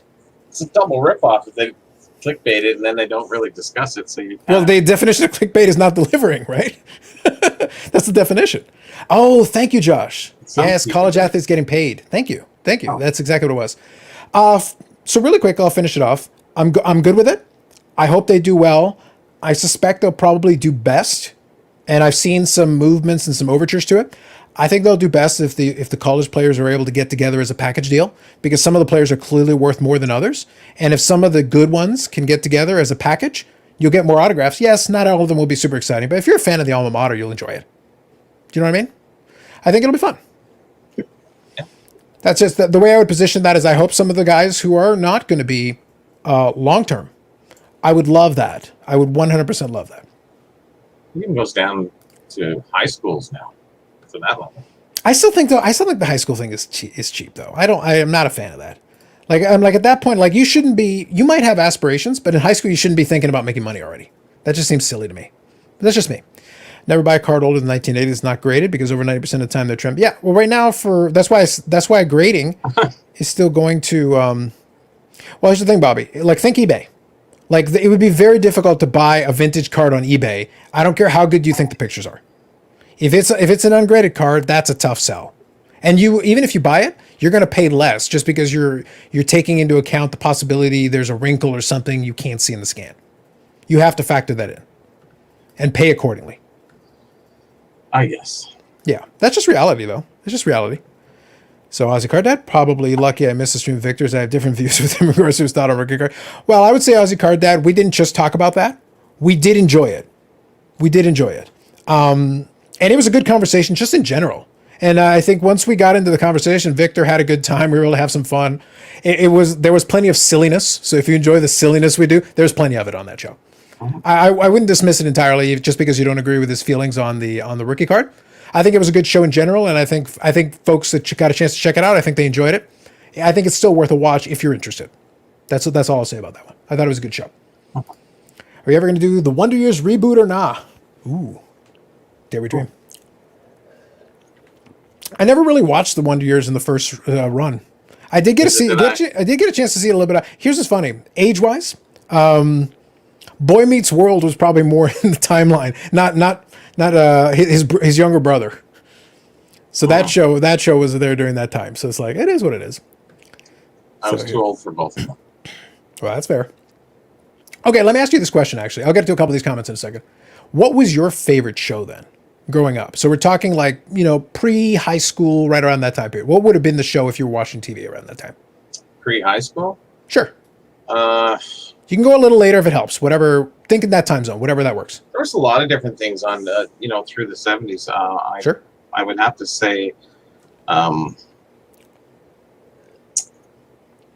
Good Times. That was with, I forget his name now. Oh, my gosh. It was a black family. Where they had Dynamite. What was his name? I can't remember his name now. There was a lot of shows. Can't even think of it. There's so many. There was Dukes of Hazzards. All this other stuff was on. Yeah, Dukes of Hazzard. Starsky and Hutch. Sure. I liked a lot of the Kojak kind of mystery stuff. Beretta. A lot of that kind of stuff. So those are kind of my shows. Okay. I was kind of into that. We only had so much to watch. We didn't have 500 channels. So you remember when something was on, you watched it or you didn't watch nothing. So well, I would say it wasn't my time period, but my dad loved watching. Well, he still does, to be honest. But he enjoyed watching A&E because they would have this block where they would show a bunch of so you'd see old episodes of Columbo, McCloud, McMillan and Wife. I want to say was another gosh, one. No, yeah. Like they had a whole run of them. So I would sit there with them watching a bunch of Mannix. Yeah. Quincy. Actually, I really like Quincy. No, but I'm saying good. I'm not saying good or bad. I thought some of the shows were pretty good, but it was one of those like not my era. But for my dad, he got a kick out of them. So I'd sit there and just chill out. If I was in the middle of doing something, I'd sit around and watch a couple of the episodes with him. Columbo, I actually like. I like Columbo style. I enjoyed Peter. I want to say Peter Falk. Peter Falk. Yeah. Okay, I enjoyed him. I thought he was fun. No, he was actually pretty smart. He always had that one answer. But isn't it funny how if we look at the 70s and we say we watch these shows, they're all adult shows. Mm-hmm. Whereas when you get into Silver Spoons and all these other things that you guys are talking about, Wonder Years and what have you, they're all kid-based. Sure. Interesting. I would say Wonder Years though was pretty cleverly written for its time period. If you take it in the context of the time period, they did a pretty good job with the treatment they did on it. It holds up well conceptually. Once people had a chance to think about it later, it was actually pretty well done. Mm-hmm. So quickly, I'll get caught up here, guys. So Josh says, I don't like being teased by Kitbait in general. Fair enough. Here's so Brad. I'm sure you're a great guy, but my friend list is completely full. Thank you, Brad. Yeah, I'll include it here. But I enjoyed having him on and appreciate people having their passions and hobby. Regarding Victor, absolutely. No, that's fair. Fair Aussie Card Dad. Not everybody's going to work for everybody, but we thought Victor was a good guest. We enjoyed having him on. Mm-hmm. Personally, I'm not a fan. So Andy here says, personally not a fan of clickbait titles. I don't like being tricked into watching video. It makes me less likely to watch them again. That's completely fair. Totally get it.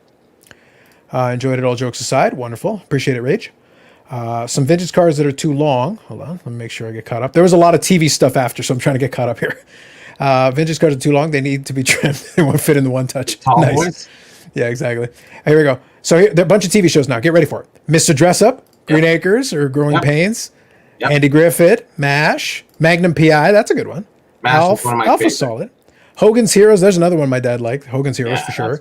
Happy Days. Banachek. That's a good one. I feel like that was part of that block that they had as well. Murder, She Wrote. I'm familiar with that one. Mm-hmm. Canon. Okay. Yep. Was that a Canadian show or is that a? No, it's American. It was a big. I forget the guy's name. He was a big guy. He was a lawyer. In a wheelchair. Was he not? Okay.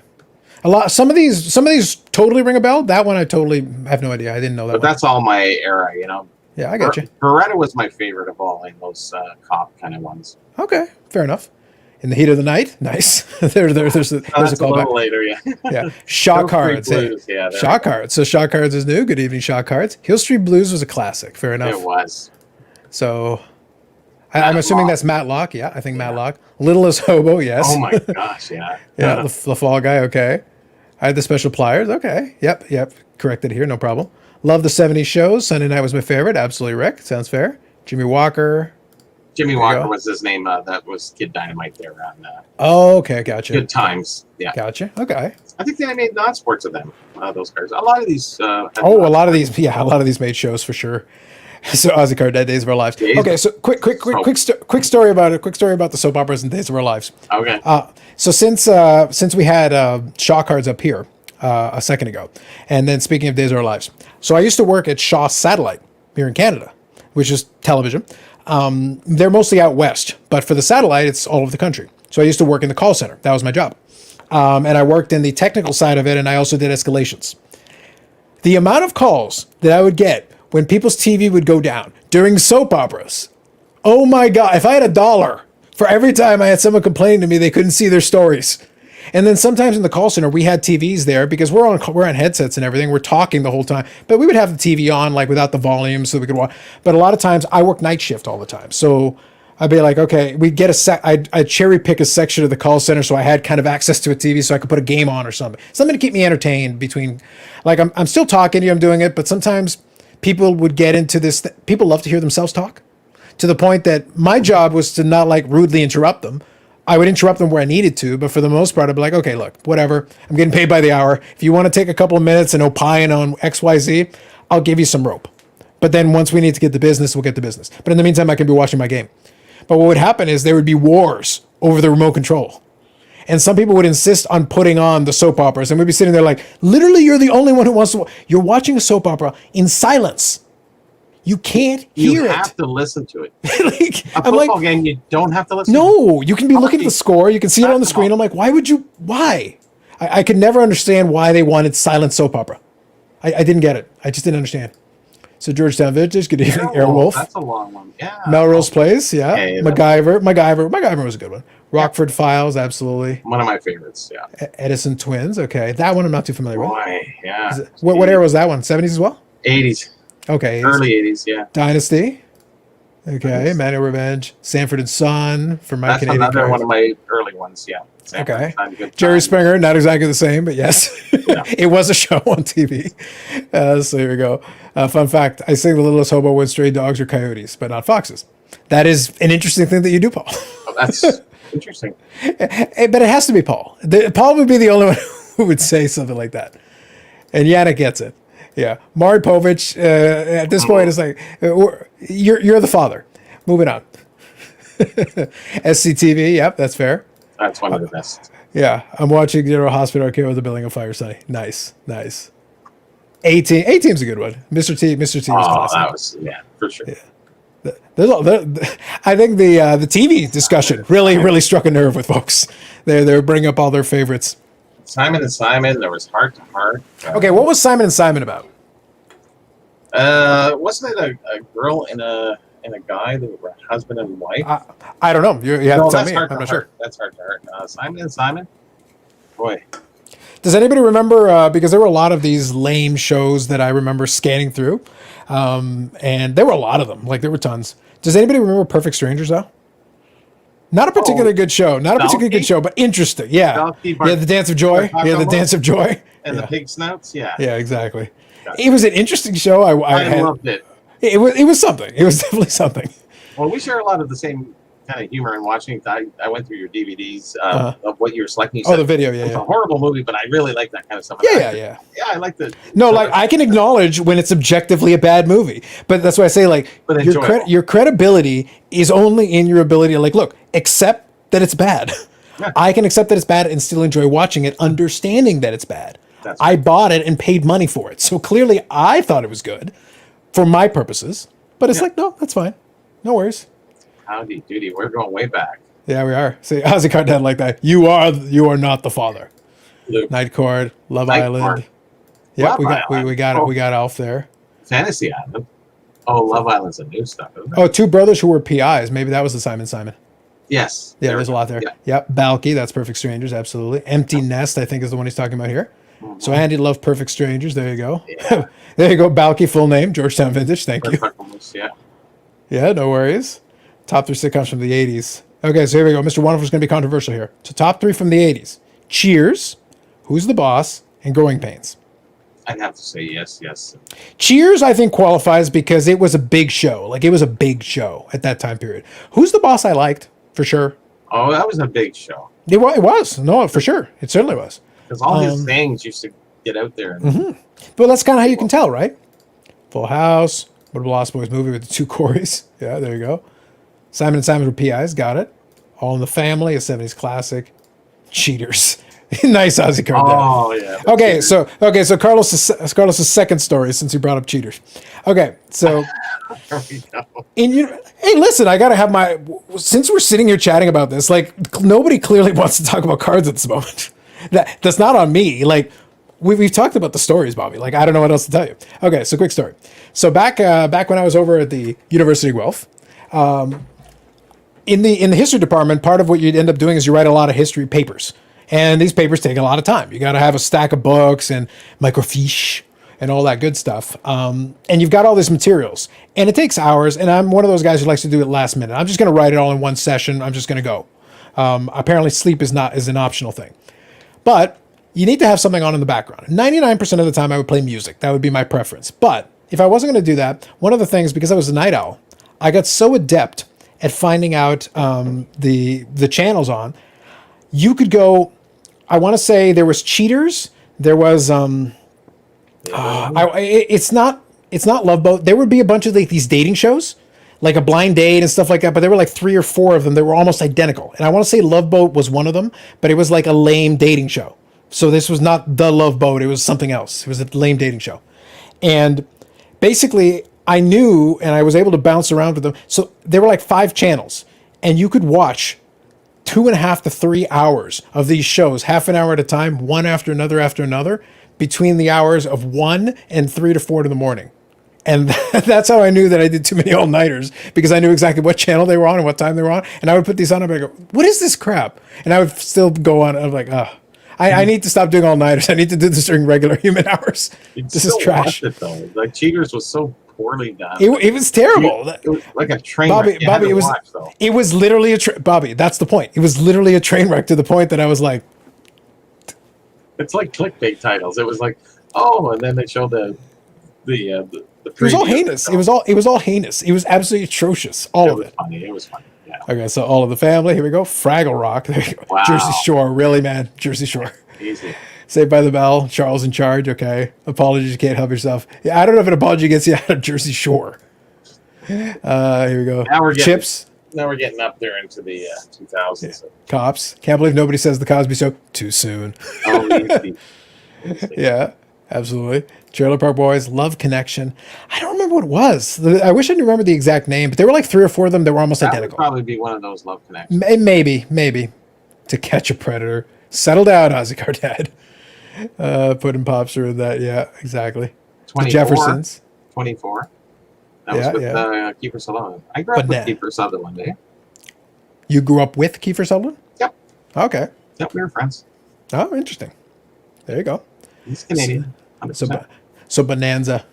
Well, speaking of which, my parents, when they bought their house in Panama, the last one before we moved, they had like a little property there. It was called Bonanza. So I literally grew up and was born in Bonanza. Or true story. Should have been the Ponderosa. Would have been a little better.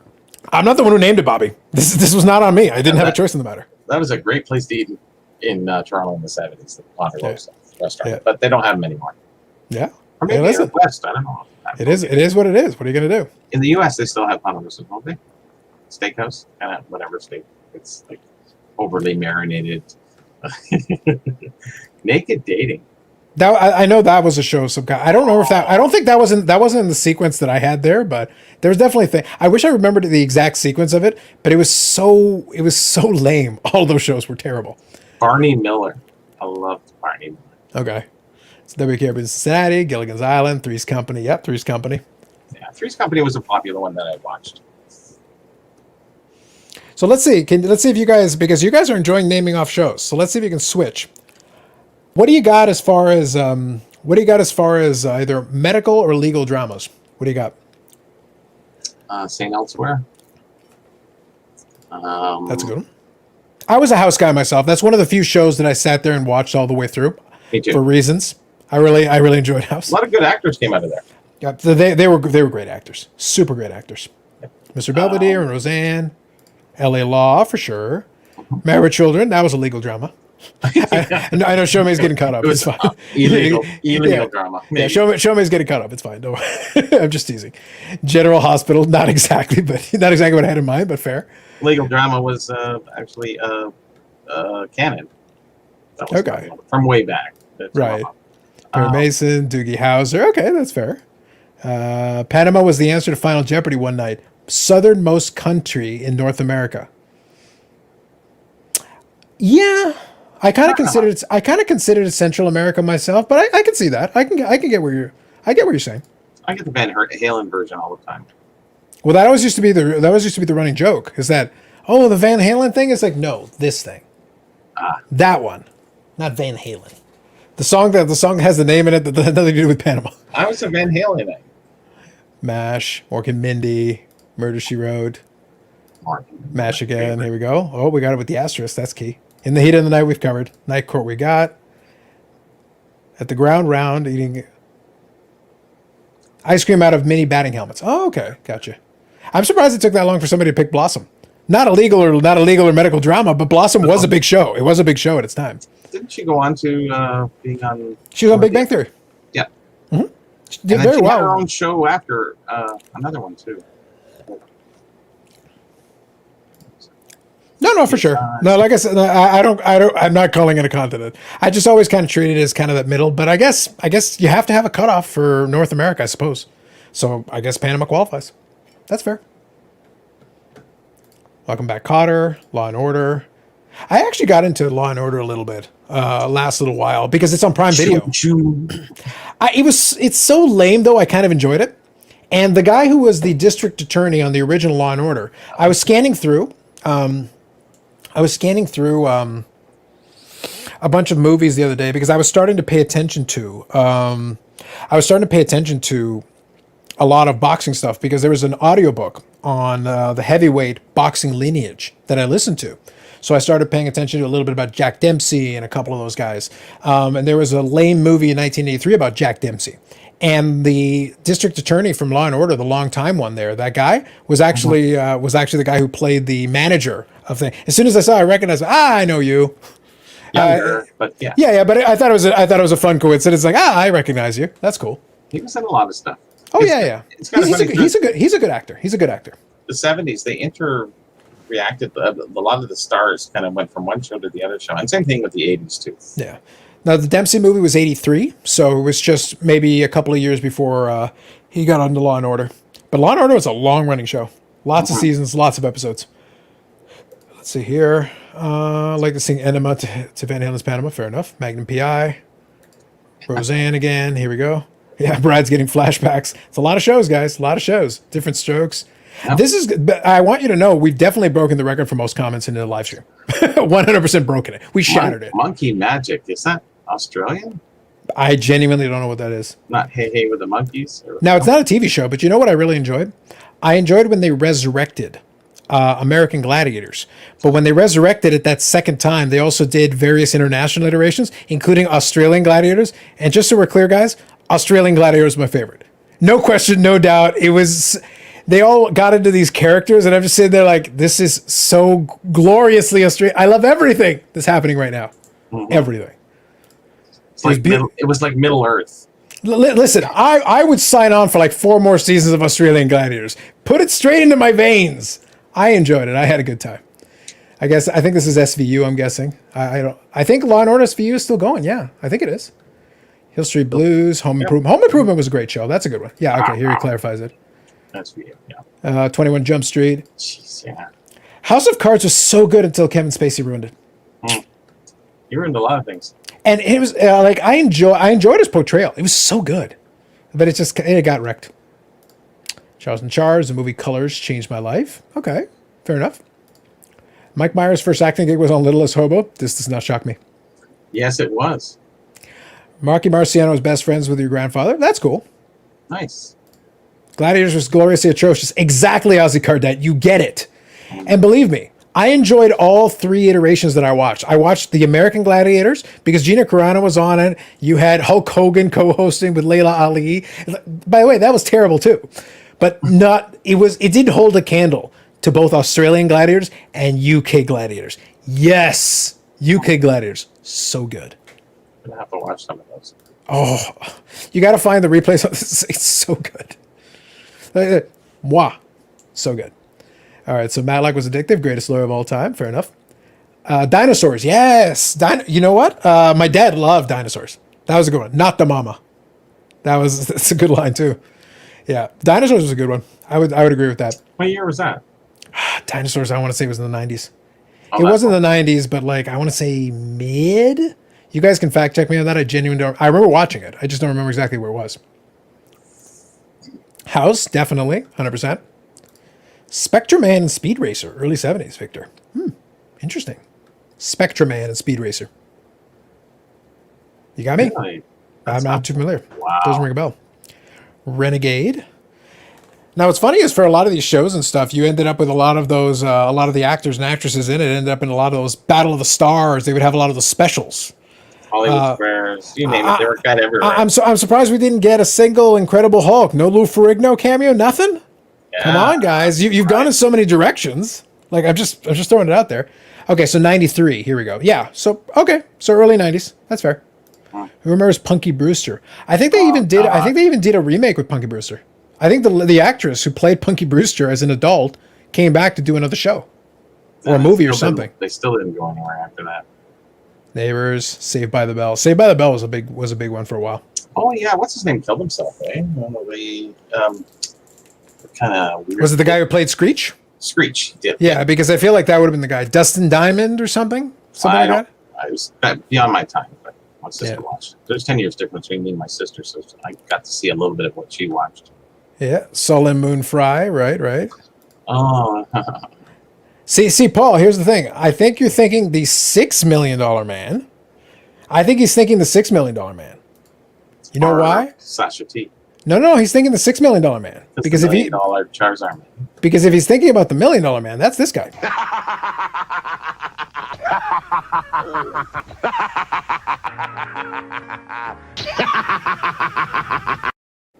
You brought this on yourselves.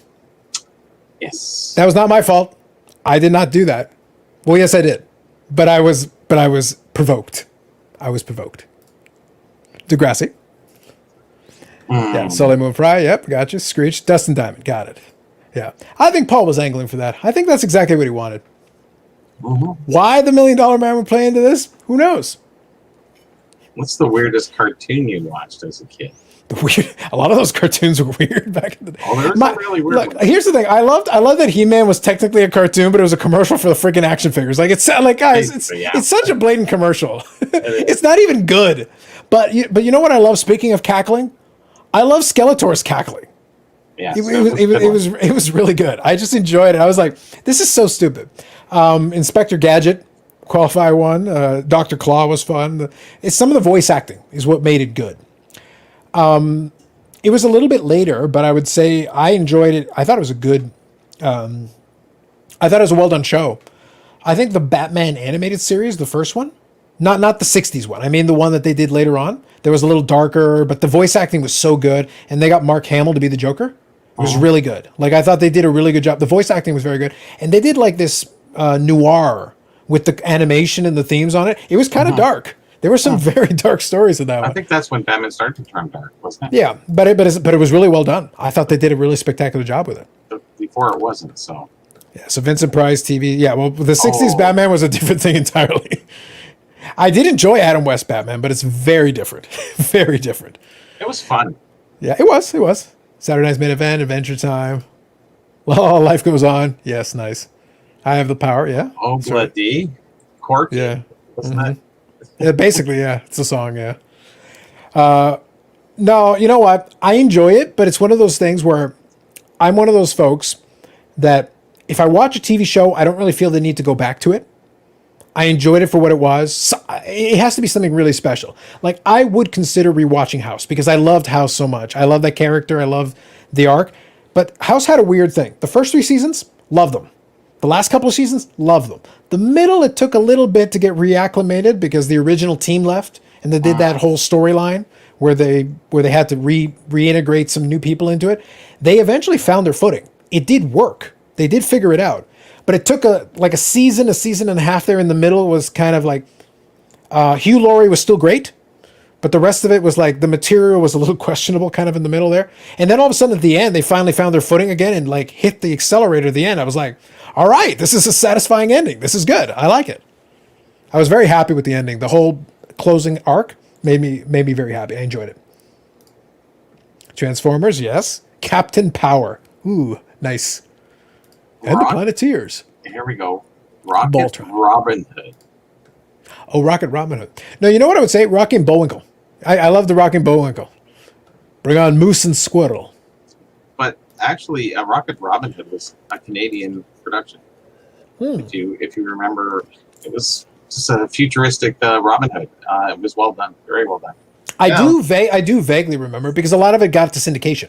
And once it got to syndication, it would air forever. It was like that. Do you remember that that series of commercials? They did the one with the log rider that played forever. It was literally like this commercial or this like little musical interlude, and they would air it on TV all the time. It was a log rider, and it was literally like a music video. It was like a song that they would play on it. I have to see if I can find it. If you saw it, you would know exactly what I'm talking about because they played it infinitely. It got a lot of airplay. But it was like a little music video vignette or something they would put on TV all the time. Hong Kong Phooey, Great Babe, yeah. Yeah. Or if we go for 60s Mr. Ed, there you go. Thundercats, Tales from the Crypt. Bad cartoons, Rocket Robin Hood. Yep, you got it, Paul. I think Hercules, fair enough. DuckTales was good. What about Darkwing Duck? Darkwing Duck. How about the World of Oz? Okay. From the Land of Oz. You know what? Coach was actually pretty good. I did like Coach. I love Coach. I thought Coach was a good show. I like that. Yeah, what's because his it name? was the Van Dyke brother on that one, right? Yes, it was. Yeah, and he was funny. He was funny. I liked him. He was funny. He actually made the show. Yeah, I agree with that. Living Color. Yeah, that's fair. That's That another was one. a great show. That was an entertaining show. That's where, what's his name, got to start. Yeah, here we go. The Loggerman's Waltz. I think that's right, Paul. I think you got it. Hmm. It was like the Loggerman's Raw. Yeah, because it was like it was played infinitely. And I think that's right. I think he's very close. If it's not that name, it's something like that. Because I remember seeing it a billion times. It was absurd. Thunderbirds. Your Brain on Drugs egg commercial, yeah. Yeah, all that. I remember that. Log Rider is a Canadian national mark. If you don't know that, you're not Canadian. I think that's fair. Yeah. If you were of the right vintage, you definitely saw it. It's one of those things you may not know by name, but if I play it for you, people will know. They'll be like, yes, I know what that is. Hanging with Mr. Cooper. I thought that show was pretty good for what it was. 90210, less so, but it was still all right. Less so, but it was still all right. It's no Hanging with Mr. Cooper. Not in my It's a good attempt. area of expertise is 90210. See, now I'm curious. I wonder what the damn thing's called. Log driver ones. It's something like that. It's something very specific.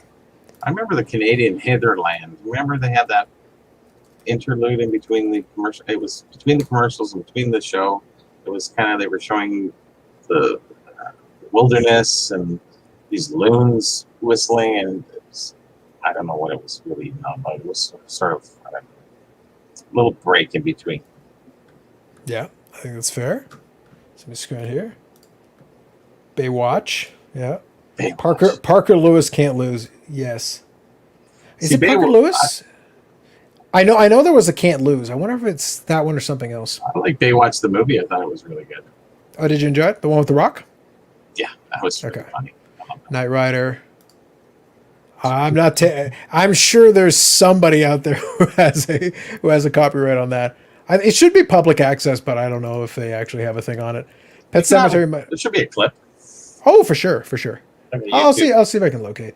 Oh no, it's definitely on YouTube. That part I have no doubt. But let me go here. Pet Sematary Sematary? might- Yeah, what's the first one? Yeah, for sure. That's the one after that. Not Fat Albert. Oh, that's another. We're going to pass on that one. Yeah, Fat Albert. Not sure if it worked That's today. Bill Cosby stuff, right? Okay, here we go. So Baz, good evening, Baz. 20% premium on the 53 Mantle in 10 months. Less costs and fees is better than sticking money in the declining market. Sort of. Here's the thing. Not much. Here's the thing. You had to lock up the money for so long. It's really not. It wasn't a declining market at the time you put the money in. You could have made more money before and literally just sat it on the sidelines for 8 of those months, and you would have done better. It's not a good enough premium for me. So I'm just saying. That was awesome. For years at the expo, Virgil bullied me into buying his autograph. You are the guy who actually did. He tried to bully everybody into it. It's like we ignore Virgil. We do not listen to Virgil, You Brad. walk by his booth and you go around. You don't want to be close to him. He'll No, strangle absolutely you. not. Absolutely not. It's ridiculous. Let me just scan here real quick. Yeah, exactly. Listen, Virgil's Virgil, but he's no $1 million man. White Shadow, okay. Oh, another great basketball. Yeah, that was great. Mr. T was a bad Fly cartoon I Rods. always watched. Fair. Oh yeah, Mr. T. The Rick likes the White Shadow called. Okay. I watched Don't that worry, thing. be happy. Yes. House of a Thousand Corpses. Okay, fair enough. Which Canadian kid didn't watch the Flintstones on lunch break during the elementary Yeah. school years? That's fair. I did. Freaks and Geeks. That's a good call. Reebok Pumps. Not sure about that one. Is that a reference to a commercial or something? Not sure. Freaks and Geeks, though, I'm familiar with that show. There are a couple of... I want to say one of the guys on there ended up being... the name escapes me. I know that one of the guys on there ended up doing more stuff on movies after. But the name totally escapes me. It's really funny because if you grew up in the 70s, you would get the reruns of the 60s coming through. You know, Dick Van Dyke Show, all these other shows. And then for the 70s, in the 80s, you got to see the 70s run through, and then vice versa, and all the way up. So it's interesting that you kind of knew some of those when you weren't even thought of being born. Yeah, but that's the reason why I gave that story about the A&E. It wasn't my era. It was more my dad's era. But because I happened to be by and around, I would sit there and watch it for a bit, and I got a chance to watch some of it. Sounds Here we go. interesting. Here we go. It was Seth Rogen. Got it. That's what I thought. Okay, cool. Oh, and Jason Segel. I think that's right. Yeah, I know there were a couple of folks that did do some other stuff as well out of that show. There were a couple of folks that did make a career out of it beyond it. Let me see here. You ever see the TV movie Toughest Man in the World with Mr. T? I did not. 6 Feet Under. I watched a couple of episodes. Definitely was a very popular show for folks. X-Files. Yep. Paul Bear cackling. I think it did more of the, of the voice saying, "Oh yes." When I think of cackling, I do think of the $6 Million Man though. James Franco. Okay, cool. Makes sense. 8 is enough. Yeah, I remember there were a couple folks that came out of it. There was a couple. Here we go. 50 and lived in Peterborough for 34 years. Past 17 in Florida. Went the first 4 or 5 Toronto Expos in the early 90s. Always enjoy your reminiscing. Great memories. Been collecting since 77. Appreciate that, Baz. Thank you. Here we go. James Siegel, James Franco, and Seth Rogen. Got it. Benny Hill. Quantum Leap. Man. Like I said, folks have been enjoying reminiscing. Quantum Leap was actually interesting. Now, how did you think about the, no spoilers, but did you check out the ending? How did you feel about it? It was a mini kind of sort of a bit of a cliffhanger on that one. That's Go ahead. Go ahead. All I'm saying is that the ending of it was a bit of a cliffhanger-ish, just the way they played it out. Because they don't really answer the question of what happens there. They do leave it a little bit open to interpretation. Well, actually, no. I think they actually tell you explicitly what happens. Again, I'm not spoiling it. It's a really old show. So, Yeah. so I'm not, technically we could spoil it, but I'm not going to do that. But if you guys ever do watch the show and you do get to watch the last episode, let us know. Report back and let us know what you think. I can't remember the last episode. Mr. B. Oh, maybe Soul I Train. do. Soul Train is legit. There you go, Victor. Soul Train. Nice. Greatest American Hero. Leave It to Beaver. Yeah, that's really going back quite a ways, but fair enough. That's what I watched coming home to from school. Yeah, I think it was one of those things where there is a certain level at which I'll go backwards. Like I said, those shows, there were a lot, predominantly 70 shows. I enjoy them for what they were, but they weren't like kids shows. They were just shows. They were on TV. So my dad enjoyed them, and I watched them, and I enjoy them for what they were. But if I go back far enough on TV, it becomes a little too cheesy for me. Like the 50s TV just doesn't work for me. I can enjoy some of that 70s TV, and it's fun for me. But once I get past a certain point, it's like, guys, you're pushing me too far. Gotcha. It's a little too much. Makes sense. Yeah, Battle of Network Stars, Care Bears. Oh, yeah. Yeah. All the Care Bears. Yeah. Yeah, Stephen King movie was filmed in Port Hope, Ontario. Yeah, Gilligan's Island. Uh-huh. Nice. Snoopy Christmas every year. They would have and they would always replay the Charlie Brown Christmas special as well. That was always the thing. Yeah, that was fun. I thought it was good, but it's one of those things. Again, it goes in that category of I never. I was like, I don't need to keep watching this. Like I've seen it. We're good. Well, that Quantum Leap, just going back to it, wasn't that guy who you obviously quantum leaped into the future or into the past. Correct. And then it came to the last one. Like, how many years did that run for? 2 or 3? I want to say it was 3 or 4 seasons, maybe. Something like that. I don't remember the last episode. I remember the show, but I can't remember the last one. But I really like that type of stuff. I really enjoy the going back into time or going to the future. The premise of that. Obviously, that's why I'm a historian. There you go, right? There you go. I still like seeing Snooki getting punched in the face on Jersey Shore. Star Wars Christmas Special, Battlestar Galactica, Skippy, Buck Rogers, more Buck Rogers. All right, so you got this reference for me because I didn't see Laverne and Shirley, so I got nothing. Yeah, well, that's Penny Marshall. She was her brother was a director of a lot of movies, and so was she a director. And she actually had a great baseball collection, phenomenal. Signed balls, you name it. She had a lot of it. She died just a few years back, I think, of complication from diabetes or something like that. But she was a big girl. But yeah, there was 2 girls who worked, just 2 girls who lived together, and they worked at a brewery.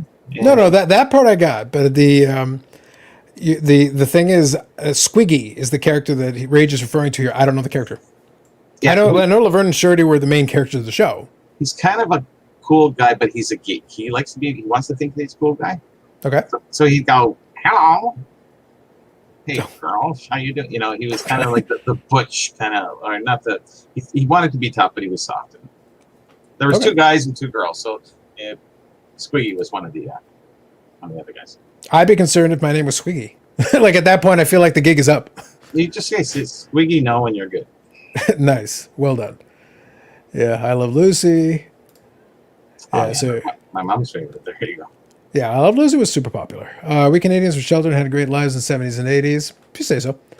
Old school and fun without technology. Good old days, as Grandpa said. I wish I grew up in the 50s. You're going to be in the minority on that one. It's one of those things. Mantle packs you could open? Sure. It's one of those things. I always get the idea, but let's put it this way. My era wasn't the 50s, 60s, or 70s. My era growing up would have been the 90s. If I'm going to do nostalgia, I'm going to do nostalgia for the 90s. I have a great appreciation for the 90s, and there were a ton of great memories that I have of things that I was doing it then, things I was enjoying, things I was watching. Sure. I don't need to go back. Right. Like, there's no amount of money you could pay me. If you're telling me you'd rather go back to the past, it means your current version sucks. It's not about the world around you, it's you. You're telling me more about you, because I am better now than I would have been then as a kid. I'd rather live in the present. I understand the world around you changes. I get that. But I also adapt to the world around me. So I don't need to go back to the 90s. I can have fond memories of it. And the cool part about memories, they don't get spoiled. If you actually go and dig back, if I brought you back, I could find plenty of flaws in it. And so could you if you actually looked around and paid attention with what you know now. And I brought you back there, you'd be like, oh, this is okay. But there's some things that don't quite hold up. It's like watching an old movie that you loved 30 years ago. And it's like, actually, this is okay. It's not like awesome like it was 30 years ago. I think that I would rate Fast Times at Ridgemont High to be one of those. You go back and watch it again, you go, well, I thought it was kind of cool, but it's not as funny or as other things got. The cool part about nostalgia is sometimes it makes things better than they were. And the best part is, since we can't go back, there's no reason for you not to believe that and enjoy it and have fun with it and take it with you. But if I actually dragged you back there, it'd be like, it actually doesn't hold up to scrutiny all the time. Nope. There are plenty of people who would call the 1950s their worst period of their lives, who were around during that time. I don't think it's a matter of going back. I think it's just reliving that. Like Sure. it was an interesting time to live. May you live in sure. uninteresting times, they say. But That is fair. that was uninteresting times. We're in interesting times now. And that's not Exactly. the place you do want to be in. That's what the saying goes. There you go. There's a good one here coming up. Strange Brew was similar in many ways to Laverne and Shirley. Interesting. Up your nose with a rubber hose. So we got the TV references for days, guys. You've been loving this That one. was Welcome Back, Carter. Chip and Dale Rescue Rangers. Yes. Okay. You need Bob Arena. Care Bears again. Three Stooges. You're really going back on that one. Well, that's okay because that's timeless. Yep. Red and Green Show. Yeah. That was duct tape. Get some duct tape. The fact is like the first thing that comes up, duct tape. Well, what was He his even did wife's commercials. He even did commercials for it. Name? His wife's name was it was Morag, and I went, who names their wife Morag? Or like Well, she never makes an appearance in the show, so She's always there. She's always there. doing yeah, something. she's referred to. Handing the tape. Yeah, exactly. Reefer Madness, sure. Okay, emergency exclamation point. Oh yeah. You know what one of the, was? I think it was a TV show. My dad watched Combat! Exclamation point. My dad loved a lot of those because he was watching a lot of Hogan's Heroes, Combat! Exclamation point. Hogan's Heroes, no Combat, but Combat was Combat. I get it. Yeah. I didn't like the Combat shows, but I liked Hogan's Heroes. It was really good show. Yeah. So watch Friday the 13th today. It wasn't even scary. Back then it was groundbreaking. If it's the original one, it's the one, it was the one where it's like, Jason's not in it. But it actually, it was a good thriller. At the time, I'm sure it was horrifying, but it was one of those things. But it was a good mystery, relatively speaking, compared to what would come later. It was actually probably the best written one. Again, we're grading on a curve here. Let's make sure we're clear. We're grading on a curve. We're not talking about great cinema here. The Exorcist is always scary. My dad will swear by that one. He'll agree. Carlos Sr. will agree with you on that. Yeah, Josh is still a working disc man. Valid, fair. Starter jackets, chalk line coats. Very nice. My dad still has a working beta. We found out the other day it still works. Cards? How about vintage hockey cards? Baseball cards. Remember that? There are some that I would have enjoyed being able to reopen. There's certain things that I would love to have been able to enjoy reopening. But again, there are very specific things that I would be happy to go back and do. There are certain things that would frustrate me to no end, Bobby. Because in the 90s, we had the advent of the internet. I'm not going back to dial-up, Bobby. I'm not doing it. I lived it already. In my time, there was nothing. Yeah, but I did. But that was still when at my time. It's like, no, it sucked. It was terrible. It was trash. I know. I was there too. Yeah, it's like my patience will not tolerate that. That's a straight no. Mini disc player beat that. Yep. Yeah. So here, Victor. I agree. Enjoy the nostalgia, but live in the present. Too many guys stuck in an era. Yeah, that's all I'm getting. That's all I'm getting at. And by the way, if you enjoy it, there's nothing wrong with that, by all means. But I just say, I'm very content living in the present because as I go along, I adapt to it anyway. I would not be satisfied if I dragged myself back to that time, knowing what I know now. At that time, it was perfectly fine. Now I would be like, okay, there's a lot of stuff missing that I'm not good without here. I can live without it. Clearly, I already did. But the point is, I know that we could do better. And this is unsatisfactory to me. Mm-hmm. Not everything, but certain things. So to Carlos's point, we probably didn't enjoy a lot of the stuff back as much as we think we did. And at the time, it worked for us. So that's why I say sometimes it's not good. Sometimes I won't revisit it. Maybe certain things, if I really enjoyed them, I'm like, you know what? Let me just leave it be. I'll stick with my memory. My memory's probably better. Girls and Motorcycles, man. It was awesome. That's different than a movie or a TV show, Bobby. Those experiences. Going back in time. I get it. That's my time. So. Yeah. Rat Patrol. That's way back. Yeah. Here you go. Maybe WADA will start to grade beta VHS. I believe there's somebody grading VHS tapes now. It might be WADA though. I'm pretty sure there is. And some of those. So here's what's interesting about this. I saw somebody on a podcast or something talking about it, like, oh, it's stupid. Why would anybody do VHS tapes or whatever? But here's the thing. DVDs did a pretty good job. Blu-rays did an okay job, but they haven't had as long a run. There are certain movies, like mostly bad ones, to be clear, sure, that never made it out of VHS or beta. So if you're talking about it, like if you're like a movie buff and you're a collector, that might be the only way you can get your hands on it. Like that specific movie or thing or whatever. So as a collectible, there is that possibility. Again, you take your common movie that's been redone in every single format. That's a different conversation.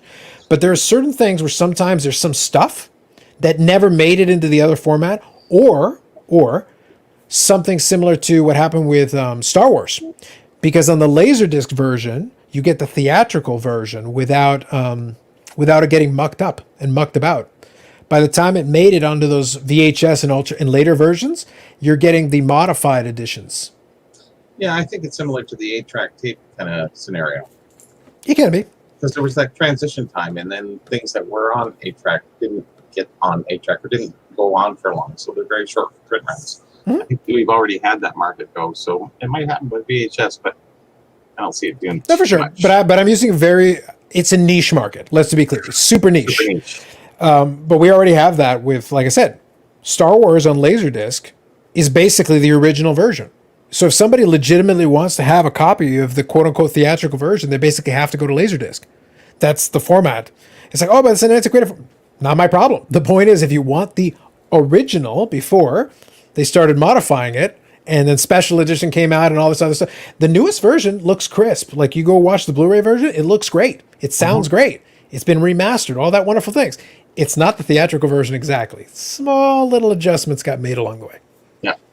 So that's what I say. Like if you want the quote unquote, and it's sometimes stuff like that. There was a movie, a Mel Gibson film.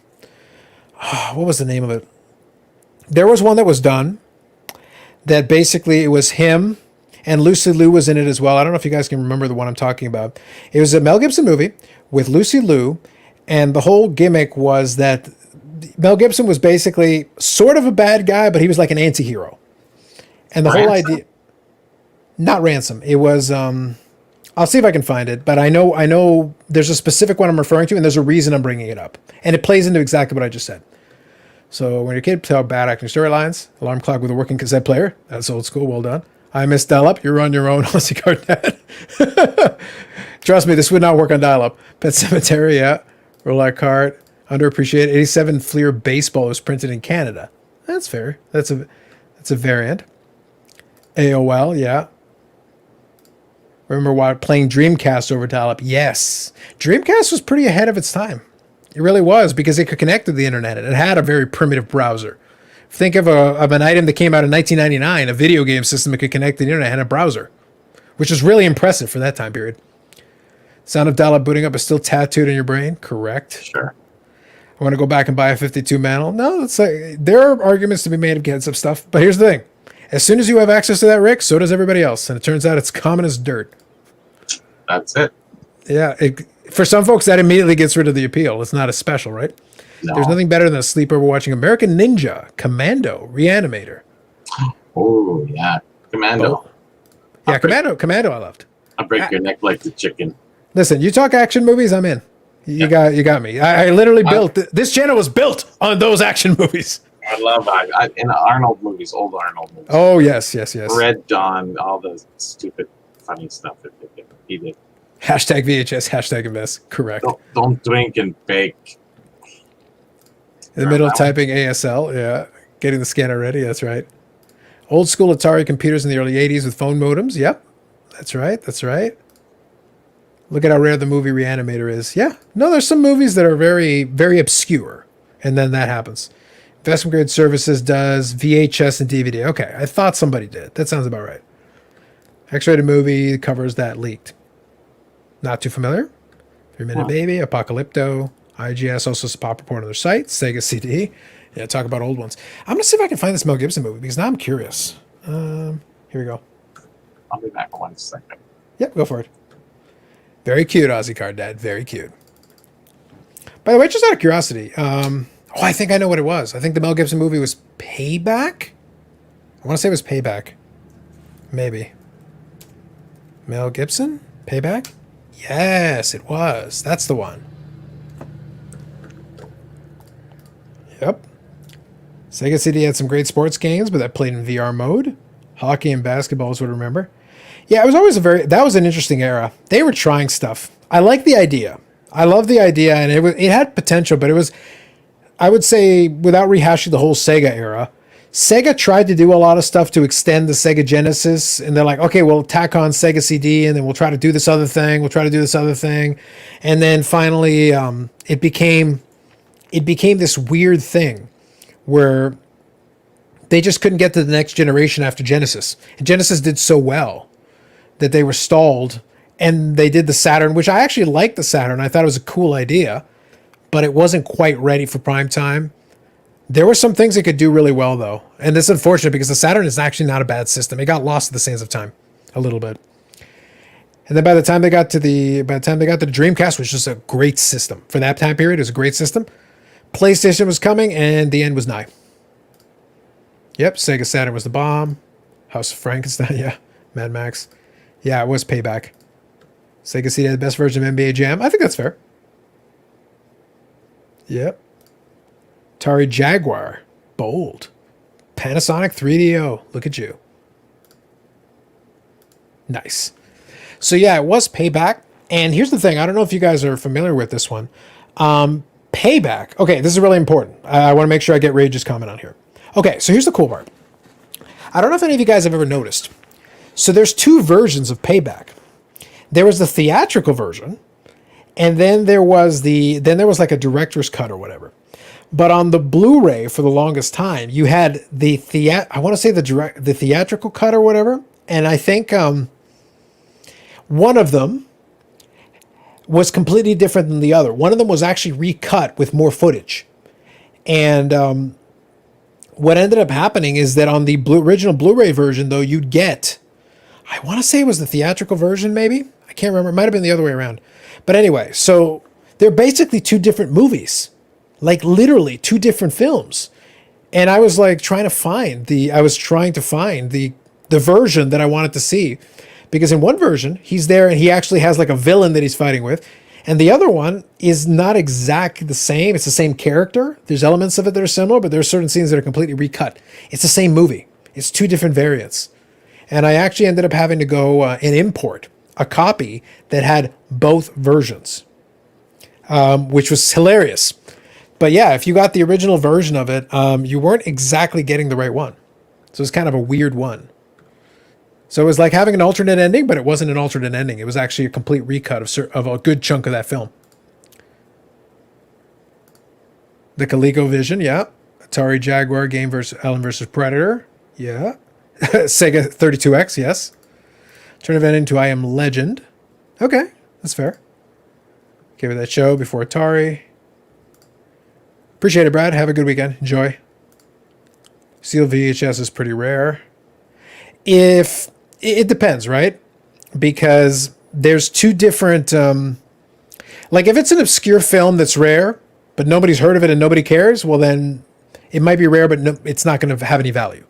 But if it's one that maybe people have some interest in, or maybe it's a cult classic, that could definitely have some value, especially if it's rare and sealed and all that.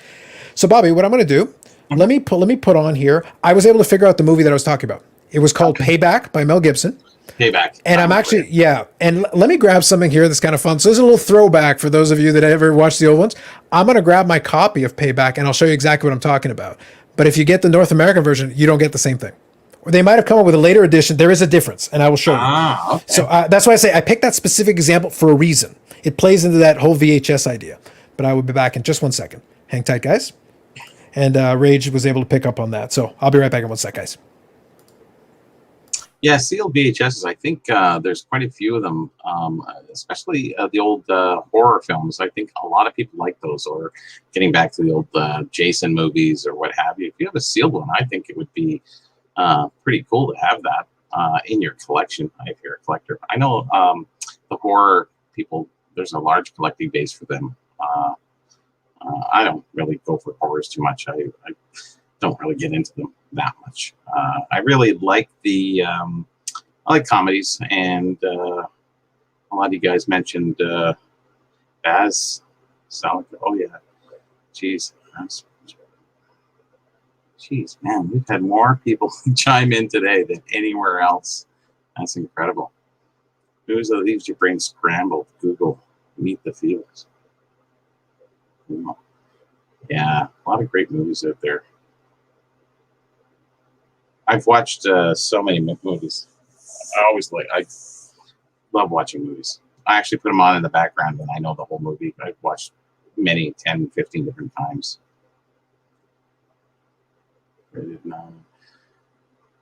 Batman 99, 4,000 on eBay? No way. That's crazy. Look at that. We better go looking in our collections there. Record collection. Oh, we can get into music. That's another show. I think we did that last time when we went through all the different songs and artists and what have you. Yeah, so I'm gonna have to definitely. Yeah, I'll get us caught up. Which one are you looking for? What's that? So were you looking at any comments there? Oh, I was looking at all of them. Okay, for sure. Let me quickly go through here, and I'll show you guys what I was talking about. So, Obelisk from the 80s, nice. 2 movies that leave your brain scrambled. Meet the Feebles and Gunmo. I don't need my brain scrambled, but appreciate it. Mm-hmm. Remember the old Expos? There was a guy who used to sell VCR tapes full of classic NHL games? Yes, absolutely. Same with vinyl records. IGS, graded 9, Batman 89. So Michael Keaton Batman. 4,000 on eBay. That's crazy. That's what I said. Yeah, Ozzy Card Incredible Record Collection. Very nice. Beatles, first seal to Wu-Tang, pretty eclectic. Nice. Very cool, Rage. Yep, feeder. Okay, so here's what I'm talking about. So I'll actually show you 2 variants on this. So this one, now they might have fixed this after the fact, but for a long time it wasn't the case. For a long time, if you got Payback and you got a version of it, and this is actually HD DVD, so double obscure for you, they would have Payback, but they would have what's called straight up, the director's cut. Oh, okay. So there's your Payback. The red one, yeah. Yeah, so this is an HD DVD, but on the Blu-ray version, it would be the same thing. It was straight up the director's cut. The director's cut is not what you want. I had to import this at the time. So here is Payback, and I want to say, maybe this is Australian, or I know it's from Europe. Well, sorry. I know it's from overseas regardless. I'm pretty sure it's either UK or Australian. I forget which it was, so I apologize. But it's Payback, but you see, theatrical and director's cut. Mm-hmm. So you actually have to import this.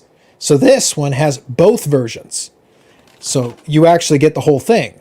So now you can pick whichever one you want to watch. Otherwise, you'd be stuck with this one that's the director's cut. And the director's cut is not the same. Not even close. It's literally 2 different films because the villain doesn't really exist in the director's cut. The theatrical version is the one that I frankly prefer. But they literally had to recut, redo the voiceover. Like literally Mel Gibson had to reshoot entire chunks of the movie. Wow. One of them literally has a villain. The other one only alludes to them. And the other one, the villain is physically there. They're 2 different films.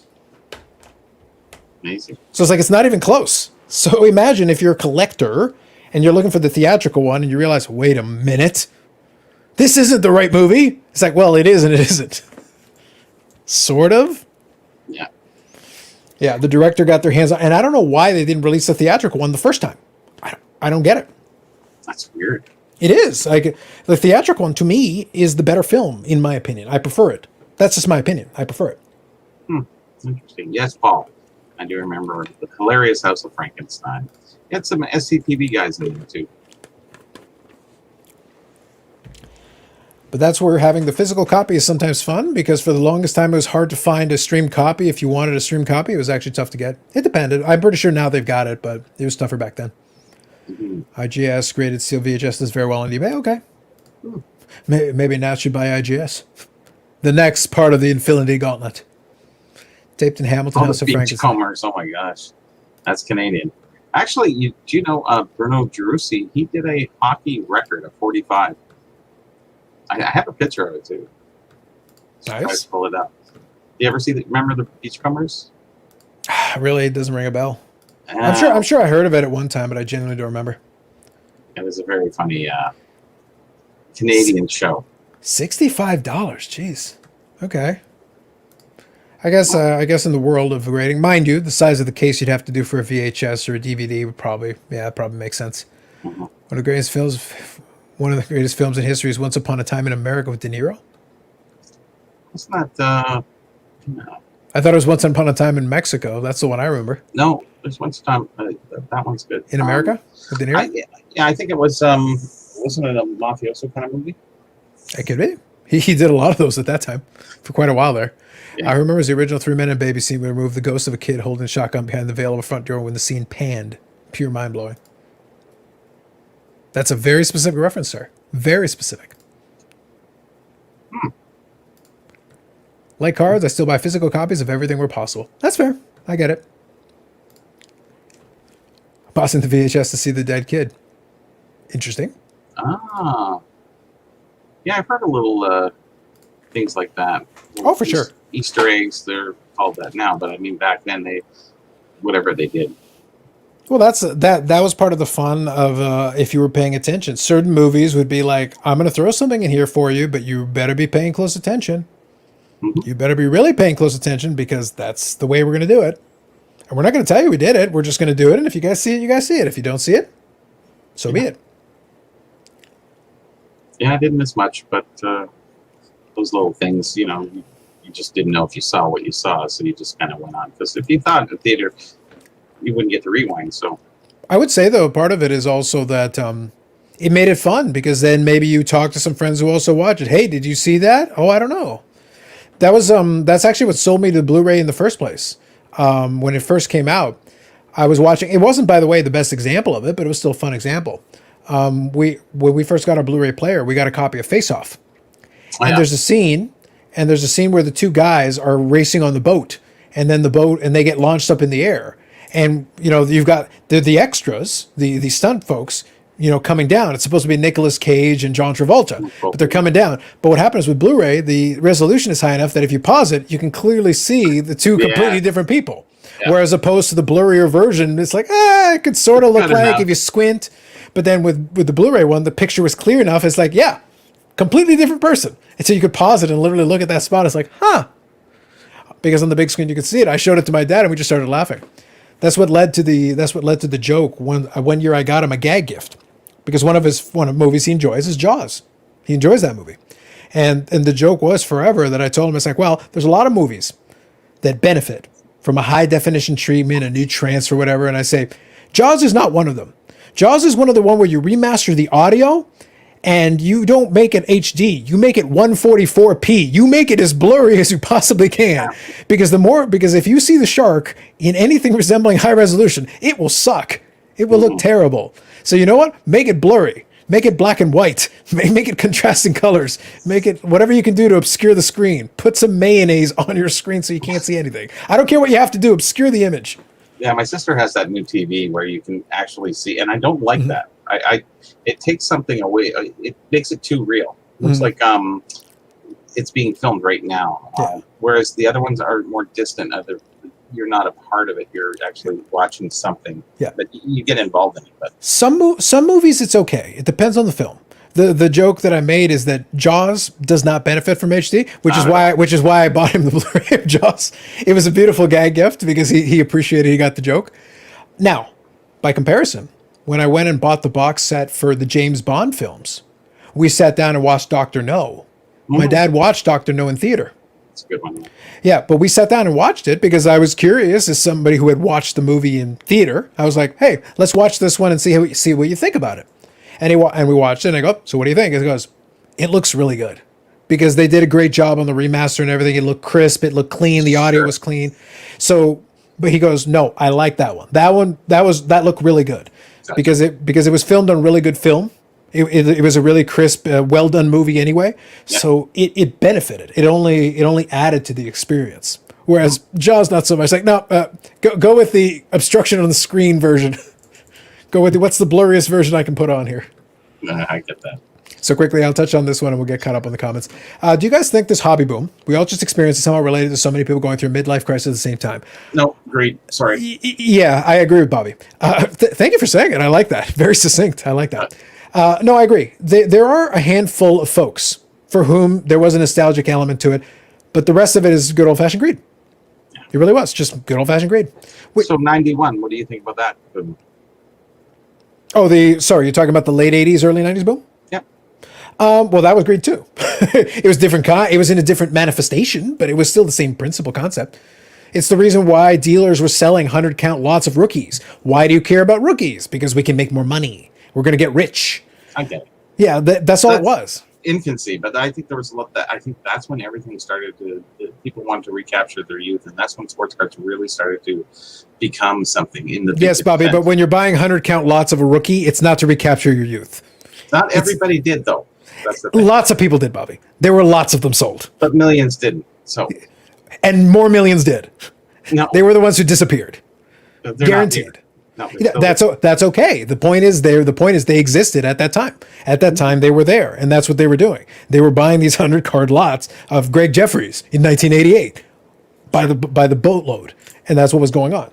That's what fed that initial run up, because there was money to be made, and the manufacturers made it because you all were buying it.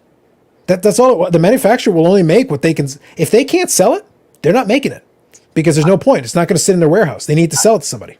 I believe it was more of an influx of a lot of people collecting old cards. That's when it really more people started to do that.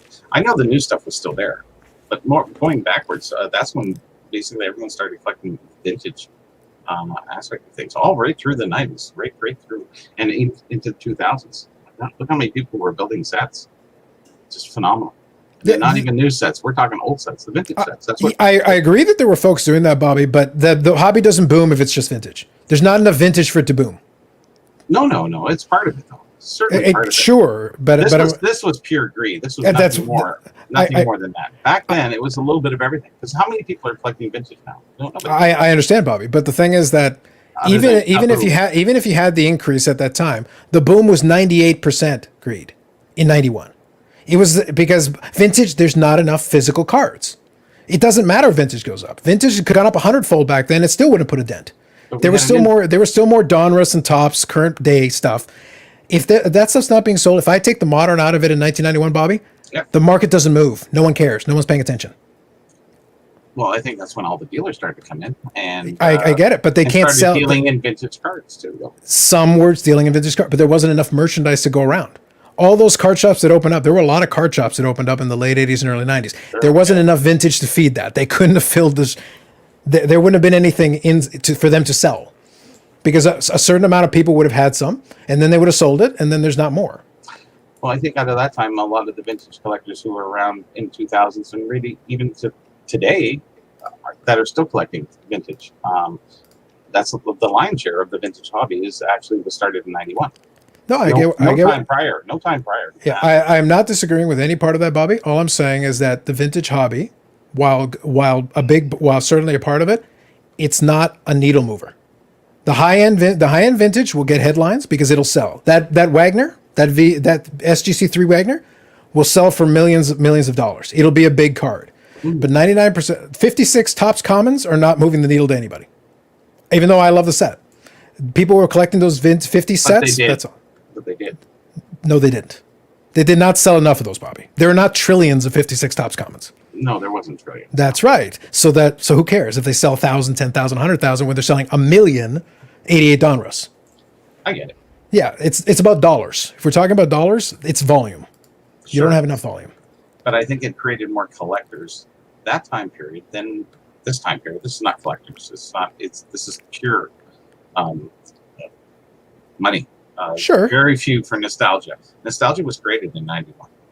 Nostalgia was created in 91. The nostalgia of collecting vintage cards. Yes, it did. That's where it started. That's where all those people came from. Everyone, I've been collecting from the '90s. Yeah, of course. Mm-hmm. So they're all there because of that boom, and they are there today because of that boom. The ones now, who's collecting now in this time period that are collecting vintage in this boom? No, nobody's going to be created from that. Back then, they were tons of created, thousands. Right. I'm just saying it wasn't all pure. The grid was there, sure, but there was a base of collectors that came in, and they're still around today. And that's what actually carried the hobby through the '90s, anyways. I would love to have taken a poll back in the early '90s of how many of them stuck around through the end of the '90s, even just to the end of the decade. I would have been curious to see what percentage that would have been. And I'm talking about the ones who collected those sets you're talking about. I'd be curious to see. Thousands. It's got to be. It has to be.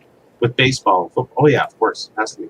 I know the guys who still collect them. I probably know about 50 or 60, 70 guys that do that right today, and they're still doing it.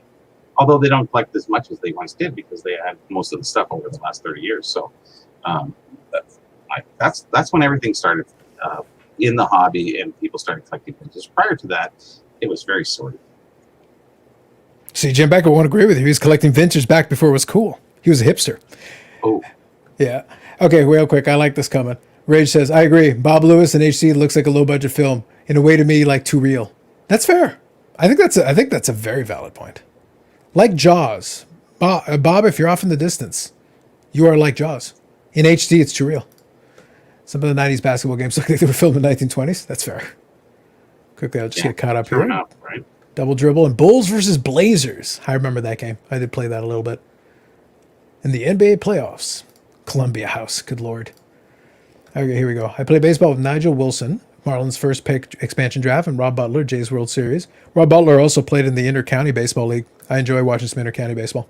Canadians, some of the best in the world. Nobody made it. Very hard to make it in MLB. That's fair.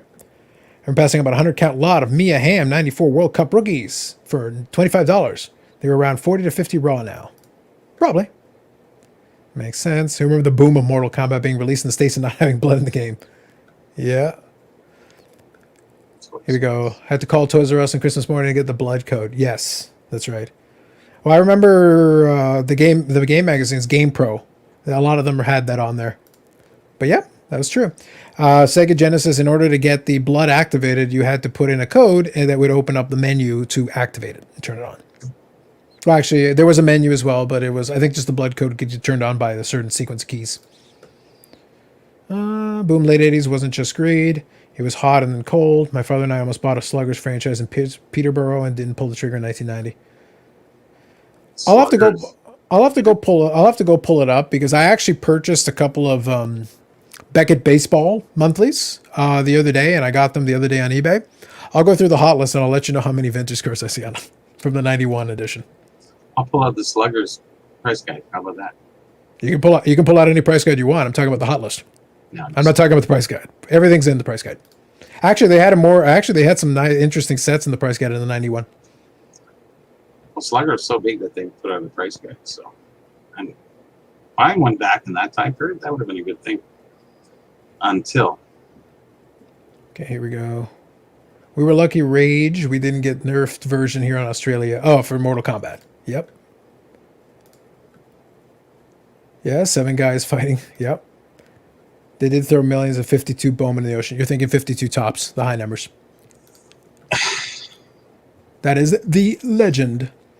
Yeah, we talked about that a little bit with a few different people. It's interesting how that, if it really happened or not. That's one of those things. I'm sure that Topps, because it was normal in the 50s for the high numbers to struggle with football coming out. That was a normal thing because it wasn't just Topps. It wasn't the 1 Series. year. Yeah, it wasn't the 1 year. That last series would always have a bit of a struggle. And the Mantle card being there, and I believe, I could be mistaken, I want to say Jackie Robinson was in that high series as well. There were a couple of other stars as well in that high series, in addition to the Mantle. Yes. And then card 407, maybe Eddie Matthews as well. Like there were definitely some big stars in that last series that made it a really good series in hindsight. But in 1952, you're not thinking about that. 1952 is like, who's this Mickey Mantle kid? Oh, he's the guy taking over from Joe DiMaggio at the Yankees. Is he any good? We think so. You just don't know. Well, they distributed Topps. I think some of the last series up here. That's why we have so many Mantles in Canada. Exactly. I think they did a pack, a different size pack, if I'm not mistaken. I think there were 6 cards in the U.S. and 4 plus come here, or 5 plus come here in Canada in the pack difference. This is all speculation because we're not opening too many packs. Yeah, it was either way. It was a distribution issue at a certain point because you go in and you're like, okay, let's figure it out. But would the city let them dump the cards in the river there in the ocean? I don't think the 1950s environmental policies were very strong, Bobby. Okay, so you're going to rent a barge to go all the way out. I don't know. It's a hard thing to imagine. Well, maybe the correct way to do it is to do an analysis of, okay, let's say you have to get rid of this somehow. What is the most efficient means by which you would do this? What are the options in 1952 to do this, or 53? And it is New York, and it's kind of its own little island, so you don't really have a lot of places to dump stuff. As they were building out, that's what I mean. New York, you wouldn't have the definitive answer, but if you go back and retroactively go, okay, look, if you're in 1953, you got to get rid of this. How would you do it? What are the best options? What would be the best alternatives? What would have been available to them that they could have tried? And then that'll at least give you an idea down the path to go. But that'd be a tough bit to follow. Yeah, for sure. But I'm saying that would be your best bet. So yeah, Jack of all trades, which was an interesting movie. I enjoyed it for what it was. That was the Sluggers one, yeah. Yeah, 100 count, a lot of 89 graphics. The thing is, they made lots of those 89 graphics. Lots of them. Yeah, I stayed in the Kobe era. Stayed till the Kobe era. So yeah, right around 96, 97. Sounds fair. I still collect the 90s primarily in rare inserts. What? No 50s? Psh. Yeah. The audacity. Had Mortal Kombat for the Sega Game Gear. Not quite the same experience. I enjoyed the Game Gear, but not quite the same experience. Read the book, I think, called Card Sharks. Yeah, that would have been Upper Deck. That's right, Card Sharks. Old book about shenanigans at Upper Deck. They backdoored millions of Griffies. There was definitely a lot of them. They got out there. No question.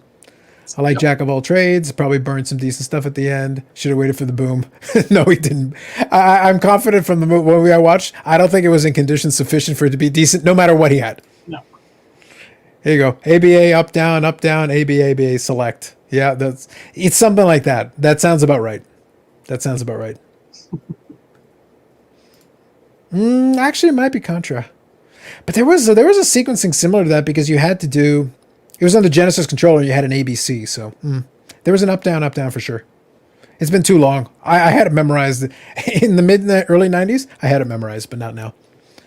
52 Topps in the Hudson by the barge. There you go. Left, right, BA start.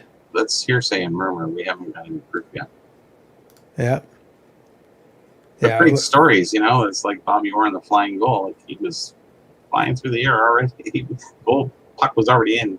It's just no Picard just kind of let them after he scored the goal. So looks like he was flying through the air and scored the goal, but he didn't. Don't let the facts get in the way of a good story, Bobby. Yes. All right, New York dumped 99% of the garbage in the Hudson. Yeah, that's a different story. They said they did that with 89 Upper Deck as well. Yeah. I'd be surprised at the effort of dumping baseball cards in the river when burn barrels are still a thing. Yeah, but you also have to put the burn barrels somewhere, Paul. That's what I'm saying. Like, if you actually wanted to try to figure it out, you'd actually have to sit back and try to think about, okay, it's the 1950s. Because Topps didn't get rid of it in 52. I think they actually had it for a little while. I think they had it in the warehouse sitting, and then eventually they're like, because at first they're going to try to actually move the stuff, maybe put it into some packaging and stuff, because they used to have like Christmas packages and things like that, and they would come up with little ways of trying to get rid of the cards. So you try to get rid of the cards first, and then you go, okay, there's still a lot of it. What do you want to do now? Try doing this. See if you can get rid of it. Okay, what do you want to do now? How much we got? Cases and cases. You could try burning it, but you got to find a way. You got to find a place to put it, right? Yeah, I think they were 3 miles away from the Hudson River. Then maybe that would have been the easiest approach. Yeah, if you look at a dump or something, I don't think there would have been one close. Now, burning it, that's, if they were allowed to burn it, I'd probably back into the probably, who knows, right? Yeah. It's a tough call because I hear a lot of these rumors coming around, and some of them are just a little bit far-fetched. This one, you don't know really until somebody says they were there, or there is some evidence. I don't know if there ever was. So No, that's fair. So Aussie Card Dad, it was called the Super Nintendo here. Super Famicom, yes, and it is the same console. Yep, Super Famicom, Super Nintendo, same thing. That is correct. see, I never played video games. I missed the era. Yeah, we made the joke. It would have been before your time. But the Pong. Yeah, Oh, the Pong would have been the closest one for you. I was collecting vintage cards when we popular. Yeah. It's the 80s. We remember when GameStop was called Funko Land. Yeah. Well, I think if you go arcade-wise, there would have been some fringe stuff in the late 70s because there would have still been some out there for arcade cabinets. Not, it wasn't super prevalent, but in the 80s is where it became a lot more available. And then they started doing the home consoles a little bit more. Yeah. And Atari started in the mid 70s, I want to say. So the Atari would have at least been out there. The Pong machines probably would have been early 70s. Oh, it was, yeah. The very for early sure. ones. The very early ones. There was Caterpillar. There was all these other games that were very early. I forget the names of them. I used to go down and play them. That was late in the early 80s. Early 80s, yeah. In the video store, in the variety store they had downstairs. Mm-hmm. That always had a machine at the back there with the Caterpillar and all these other games that were kind of cool. Yep. So Baz here says, we stopped at Topps the family in New York in the late 80s, expecting to buy some factory sets. Met an executive. He acted like he had never stopped at headquarters before. I'm assuming that's the executive. I think part of it got cut off, so I don't know if there was more to it than that. Let me see. Let me see if there's more here. Nope. That's the same comment. Okay. Not sure. You'll have to clarify there, Baz. Not sure what you're referring to. I went to Topps in Scranton. Asteroids, Caterpillar, and Defender. Yep. Missile Command was a good one. Yep. Yeah, because we had the Atari. My dad bought it at a garage sale inexpensively because it was a fun little console to play. You got the joystick. It's simple. It's a simple system. You got the joystick and the one button, and then you can do your thing. Yeah, I remember that. Yeah, but if you're kids and Carlos Senior grabs the other one and you're just playing the game. Like most of the 2-player games are super simple. Like they're very basic. They had like a tank one, and they had Missile Command, which is a good one. They had a really crummy Pac-Man. The Pac-Man version on the Atari was garbage, though. It was really bad. The arcade version, I would say, is vastly superior. The little cabinets and everything, much better. Much better. ColecoVision, yep. Absolutely. That's that same time frame and time period. Fergie Oliver. He's still around. So who is this? The name doesn't ring a bell. Baseball player, isn't he? You mean Ferguson Jenkins? Oh, man. Pretty Oliver. That's what I mean. Like, I don't know. You got me. I know that name. I know Ferguson Jenkins. I'm familiar with that baseball player. I know Fergie Jenkins. Yeah, he's the black baseball player. Fergie Oliver. Yeah, I got nothing. My answer is a mystery. The world may never know. The original Mario Brothers came out on Atari 2600. Yes, that's right. Yes. The original Mario Brothers, though, was a very slightly different game. It wasn't quite going to be the worldwide smash that the later version did. Because it was basically, if memory serves me, you had like these platforms and the little tubes, and you basically were hitting things in order to, the creatures, in order to knock them into each other. And you were basically trying to take out the other brother. So you had the two of them there. So I have to really think about that one. But I remember because they had it on Super Mario All-Stars. I think they put a version of the original Super Mario Brothers in it as well, as like an add-in for people to play with it, because it was kind of just a fun little add-on. It was a fun little game for what it was, too. Fergie Oliver was a Canadian former game show host and sportscaster. Okay. Oops. Yeah, kind of gets into a little bit of oops. Yeah. Okay, We don't want to get into any more of that and why he stopped. Fair enough. Yeah, where you bop the crabs over. Yeah, I think that's the one that's right. When he came out in 85, it changed everything. Yeah. The black box Nintendo version of Super Mario Brothers, very different kettle of fish. No, absolutely. It's been a fun little trip down memory lane. Like I said, when it's a little bit slow in terms of the card-wise, then that's where we go. Let's go wherever we go. Doesn't matter. So we go. White Plains, New York is where Topps HQ was, and we pulled up to a skyscraper and went up to 15th floor. It looked like it was an alien looking to buy cards from HQ. Okay. That makes more sense.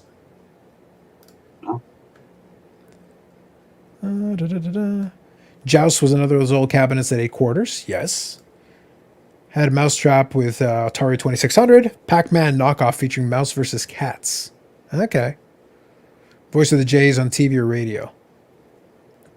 Oh, okay. Wait, was that Fergie Oliver? Yeah.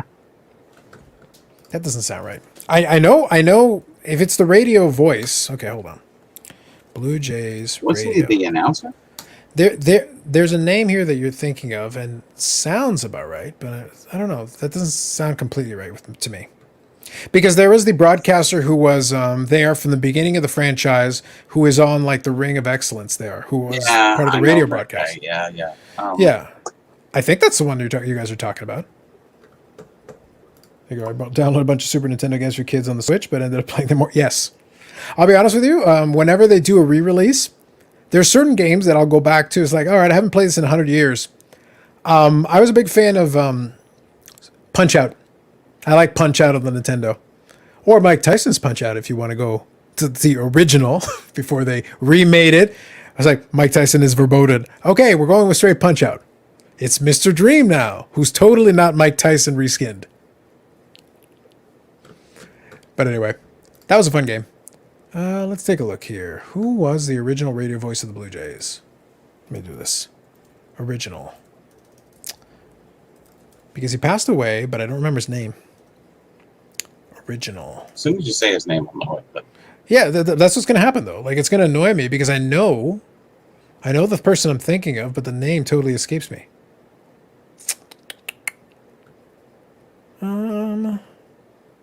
Yeah, if you guys can think of it, let me know. I just don't feel like it was... I think Fergie Oliver doesn't sound right. Maybe it's like half the name. I have to think about it. which part? I feel like Oliver is right. I just don't... Fergie doesn't ring a bell. The Fergie part is what's throwing me off. It sounds so familiar. Climbing Ladders and Donkey Kong were the same game characters. Yep. Blue Jays broadcasting. He was the dugout reporter. Worked as a broadcaster and dugout reporter for the Toronto Blue Jays. Yeah. Oh, dugout reporter. Okay. Oh no, as a broadcaster and dugout reporter for the Toronto Blue Jays. So, But was he play? it doesn't really get that definitive. So. Okay. Yeah. No, absolutely rage. Enjoyed it. Blue Jays and Joe Carter hit the walk-off. Yep. Tom Cheek. Yes. Okay, so he was the TV guy. Gotcha. So I'm thinking Tom... Maybe the problem is I didn't listen to Jays games on radio very much. So because Tom Cheek, that name is the one that I was thinking of. I think the other problem is I don't get super attached to like the voice of the Blue Jays. It's like, no, man, I'm listening to the game. Just talk. Just tell me what's happening in the game. I don't care about you. Yeah. You could be a robotic voice. I don't care. Just tell me what's happening. But that's fair enough. I know that for some folks, certain play-by-play announcers are going to be the voice of that team. Because for the Dodgers, that's Vin Scully. He was around for so long, and he had seen so much, and he had been in so many games that legendary broadcaster. Local ones are going to have that too. But I guess I just never got attached to the broadcast team, even no matter how long they were there. Buck Martinez has technically been doing Jays games so long. For a generation of folks, he's going to qualify as that. But it's like, yeah, I just kind of take him for granted. It's just there for me. Like, it doesn't even register. And when he stops doing it, I will move on to whoever the next guy is. I really don't care. Tell me what's happening in the game. Yeah. Maybe that's just me. Some are better than others, though. No, I can respect it, but it's one of those things. I don't get that attached to play-by-play announcers. I don't care. Foster Hewitt, it's all that kind of stuff. Yeah. All right, good stuff. So what I'll do now is let me quickly check here. See what's going on here. Timing wise, we're at midnight here, so I think we can start winding her down. I think that's fair. So, any last thoughts, guys? We've been having quite the nostalgia stream for the latter portion of it. TV shows and Jay's broadcasters. So we've got quite a bit of that. So that's been kind of interesting. Covered a lot. Yeah, there's been a lot. Like you guys, I am serious when I say this. This has got to be a record for sheer amount of people popping in and throwing TV shows. Like now we know if in a pinch, name TV shows. Mm-hmm. Simpsons called the most tavernware epic. Nice. Fergie was CTV, not radio. Oh, okay. Okay. Interesting. Okay. Maybe that's why I didn't catch it. I didn't watch a lot of CTV. Not until later on, anyway. Okay. So it's what there was a whole cycle of local broadcasters, I suppose. Just didn't catch that one. I do kind of miss Blue Jays baseball and TSN though. Maybe that's just me. Have a good night, Yannick. Anyway, so I think that's good. We'll call it. We'll run her down here. So thanks to the chat for hanging out and coming up with a lot of TV shows, especially when we got into TV shows. You guys really went off on that. So that's been kind of interesting. But that sounds good. We'll be back. I'll come back next week. So the live stream Friday, July the 3rd. We got one more in July before we head into August. And by then we'll know a little bit more about what's happening at National. Obviously it'll just be underway. It'll only be a couple of days in. I'll be curious to see what kind of content and things come up from that. So that'll be fun. But in the meantime, there will be more videos on the channel as things come up. That's going to be the usual. I'll probably do a little roundup at the end of the week. So that's going to be kind of a thing as well. And then we'll kind of figure out where we're at. We'll see if anybody does anything crazy. Again, it's always in play. Ken Golden could light himself on fire during the National for attention. Like, who knows? I can't put it past the man. He's been quiet. He needs to do something. Maybe he needs some attention. Like I said, I'm just putting it out there. This could be a very well thing. Anyway, so, yeah, cards and nostalgia. Yeah, I don't think I'm going to rename it that. Nostalgia, I think, is a given. You have to have some nostalgia to play in this game, I think, a little bit. Oh, for sure. Yeah. Anyway, guys, so appreciate you all popping in. There's literally too many of you to name, but I will name a couple of regulars. So thank you to Ozzy Card Dad popping in, Paul popping in. Thank you to both Andys. And thank you as well to some of the other folks popping in. Hold on here. Is Daps going to the National? We can only hope. We can only dream. Dare we wish for such things? Is he, though? Did he ever mention it? Oh, Lord knows. I have no idea. But yeah, for sure. But appreciate you all the regulars for coming in. Some of the folks joining us for the first time as well. Thanks for popping by. Would appreciate it if you hit the like button on your way out. We do the live stream every week. We do hang out. So we'll see how things play out and we'll see where we're at next week. So that's it for us tonight. Those of you on the West Coast, still got a little time left on your Friday. The rest of you, enjoy your Saturday. Have yourselves a good night. I know.